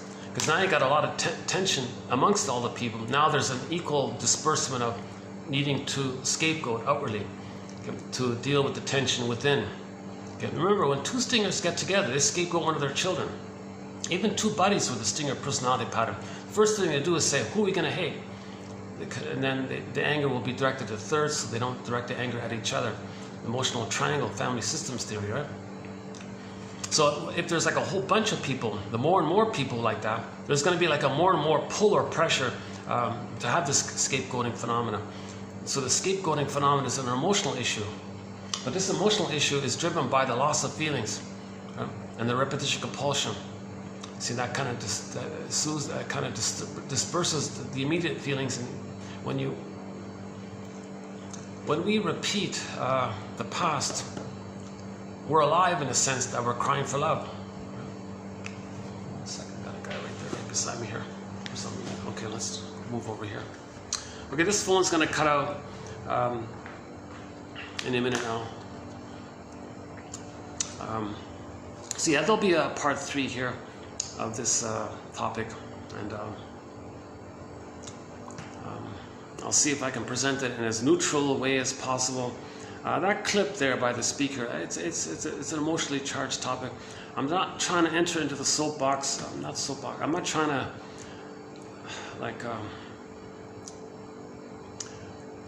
the objective thing is what she says. The pillaging, plundering system is still taking place, but to facilitate it, there's Neverland. Right? So you provoke others, right? Make them do something. Oh, look how bad they are. We're the victim. And meanwhile, all that's being said, the pillaging is taking place. And then you have a script, and then people will parrot the script. People who parrot some kind of script, it taps into identification with the aggressor. Okay, the mother gave the baby a script. Okay, the baby parrots the mother's script. That's called identification with the aggressor. So that's part of it here. So if we're gonna, so the interpersonal leads to intrapsychic. The intrapsychic is expressed outwardly. Back to Carl Sagan's clip. We project our nature onto nature. We project our traumatized nature onto nature. Like the outer, right? Inside out, as beloved, so below. Let's make a link between the outer and the inner. That's narrative medicine. That's sort of the focus here. Have this narrative medicine. If we're going to heal, we need narrative medicine. We need Hermes to fly across. Hermes, where are you? Hermes, Hermes. We need the birds to fly. The birds are synonymous with Hermes in myths and fairy tales, right? It's healing when a bird flies across in a myth or a fairy tale. That's healing. That's a symbol that healing is taking place, that something unknown is coming to known. Indigenous people would attribute birds as having this kind of uncanny knowing. So we see a bird, oh, now it's coming to us. Something that's unknown is coming to us. I think that's the idea there. Oh, I got that. Okay, this phone's suddenly going to cut out here.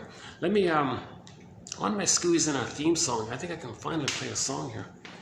Why don't we wrap up this video with our theme song, Katja Epstein's German cover of 1001, Windmills of the Mind. Okay, so again, my disclaimer, okay, these are all bulk, these are speculations, hypotheses, brainstorming, trying to understand, trying to heal. Okay, these are clues, these are prompts to stimulate further thinking. These are guesstimates, stepping stones, okay, little clues once again, right? So, yeah, their coffee here is pretty strong. I noticed a little caffeine effect in here. Yeah, okay, let's play our theme song here. I think this will probably just cut out while the song is playing.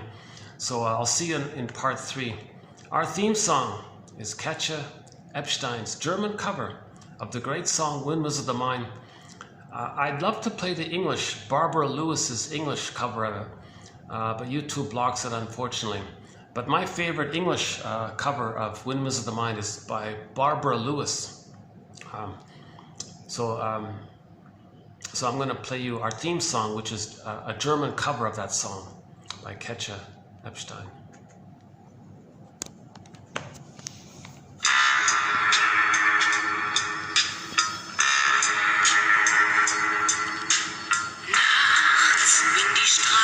Plötzlich still sind, wenn die Stadt auf einmal schweigt, wenn aus steinernen Kaminen stumm der Mond zum Himmel steigt, wenn es hier in meinem Zimmer leer und einsam wird um mich, suche ich in den dunklen Schatten die Erinnerung an dich und ich fühle wie ein Augenblick zur Ewigkeit gerinnt, wenn das Spinnrad meiner Träume links zerrissene Fäden spinnt und sich leis zu drehen beginnt, wie sich Mühlen drehen im Wind.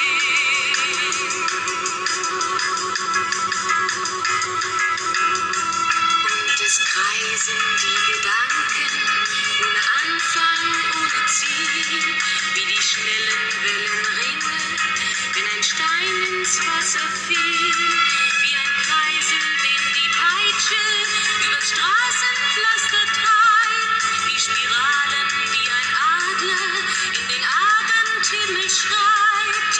Und ich fühle, wie ein Augenblick zur Ewigkeit gerinnt, wenn das Spinnrad meiner Träume längst zerrissene Fäden spinnt und sich leis zu drehen beginnt, wie sich Mühlen drehen im Wind.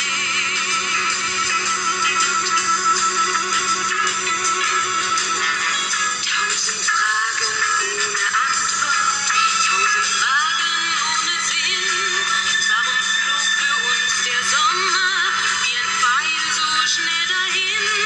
Hat der Herbstwind gar die Spuren unserer Liebe schon verweht? Wenn erst weiße Flocken fallen, ist es dann für uns zu spät. Sah ich eben nicht im Dunkel deinen Schatten an der Tür, hoffte für ein paar Sekunden, du kämst doch zurück zu mir. Doch warum sich selbst belügen? Längst ist meinem Herzen klar, dass der Pulsschlag dieser Hoffnung nur mein eigener Schatten war.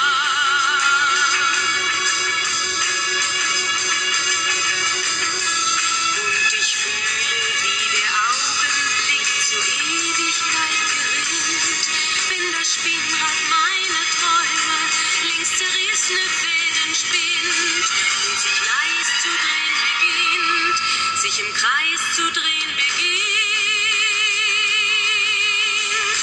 wie sich Mühlen drehen im Wind,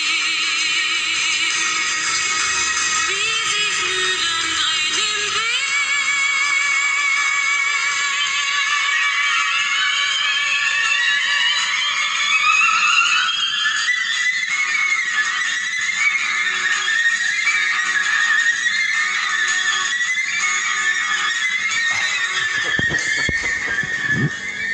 Still recording?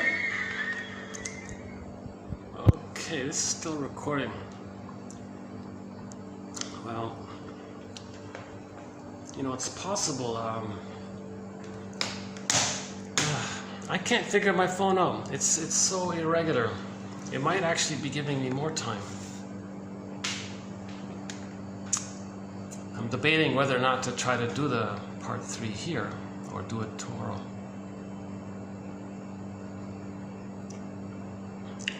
Let's see. Symptoms of homotraumacus. Yeah, I think I'm going to save it for tomorrow. It's quite a list here. Yeah, let's do it tomorrow. Let's do it tomorrow. So we'll talk about, let's see. So we mentioned the principle of discovery 1.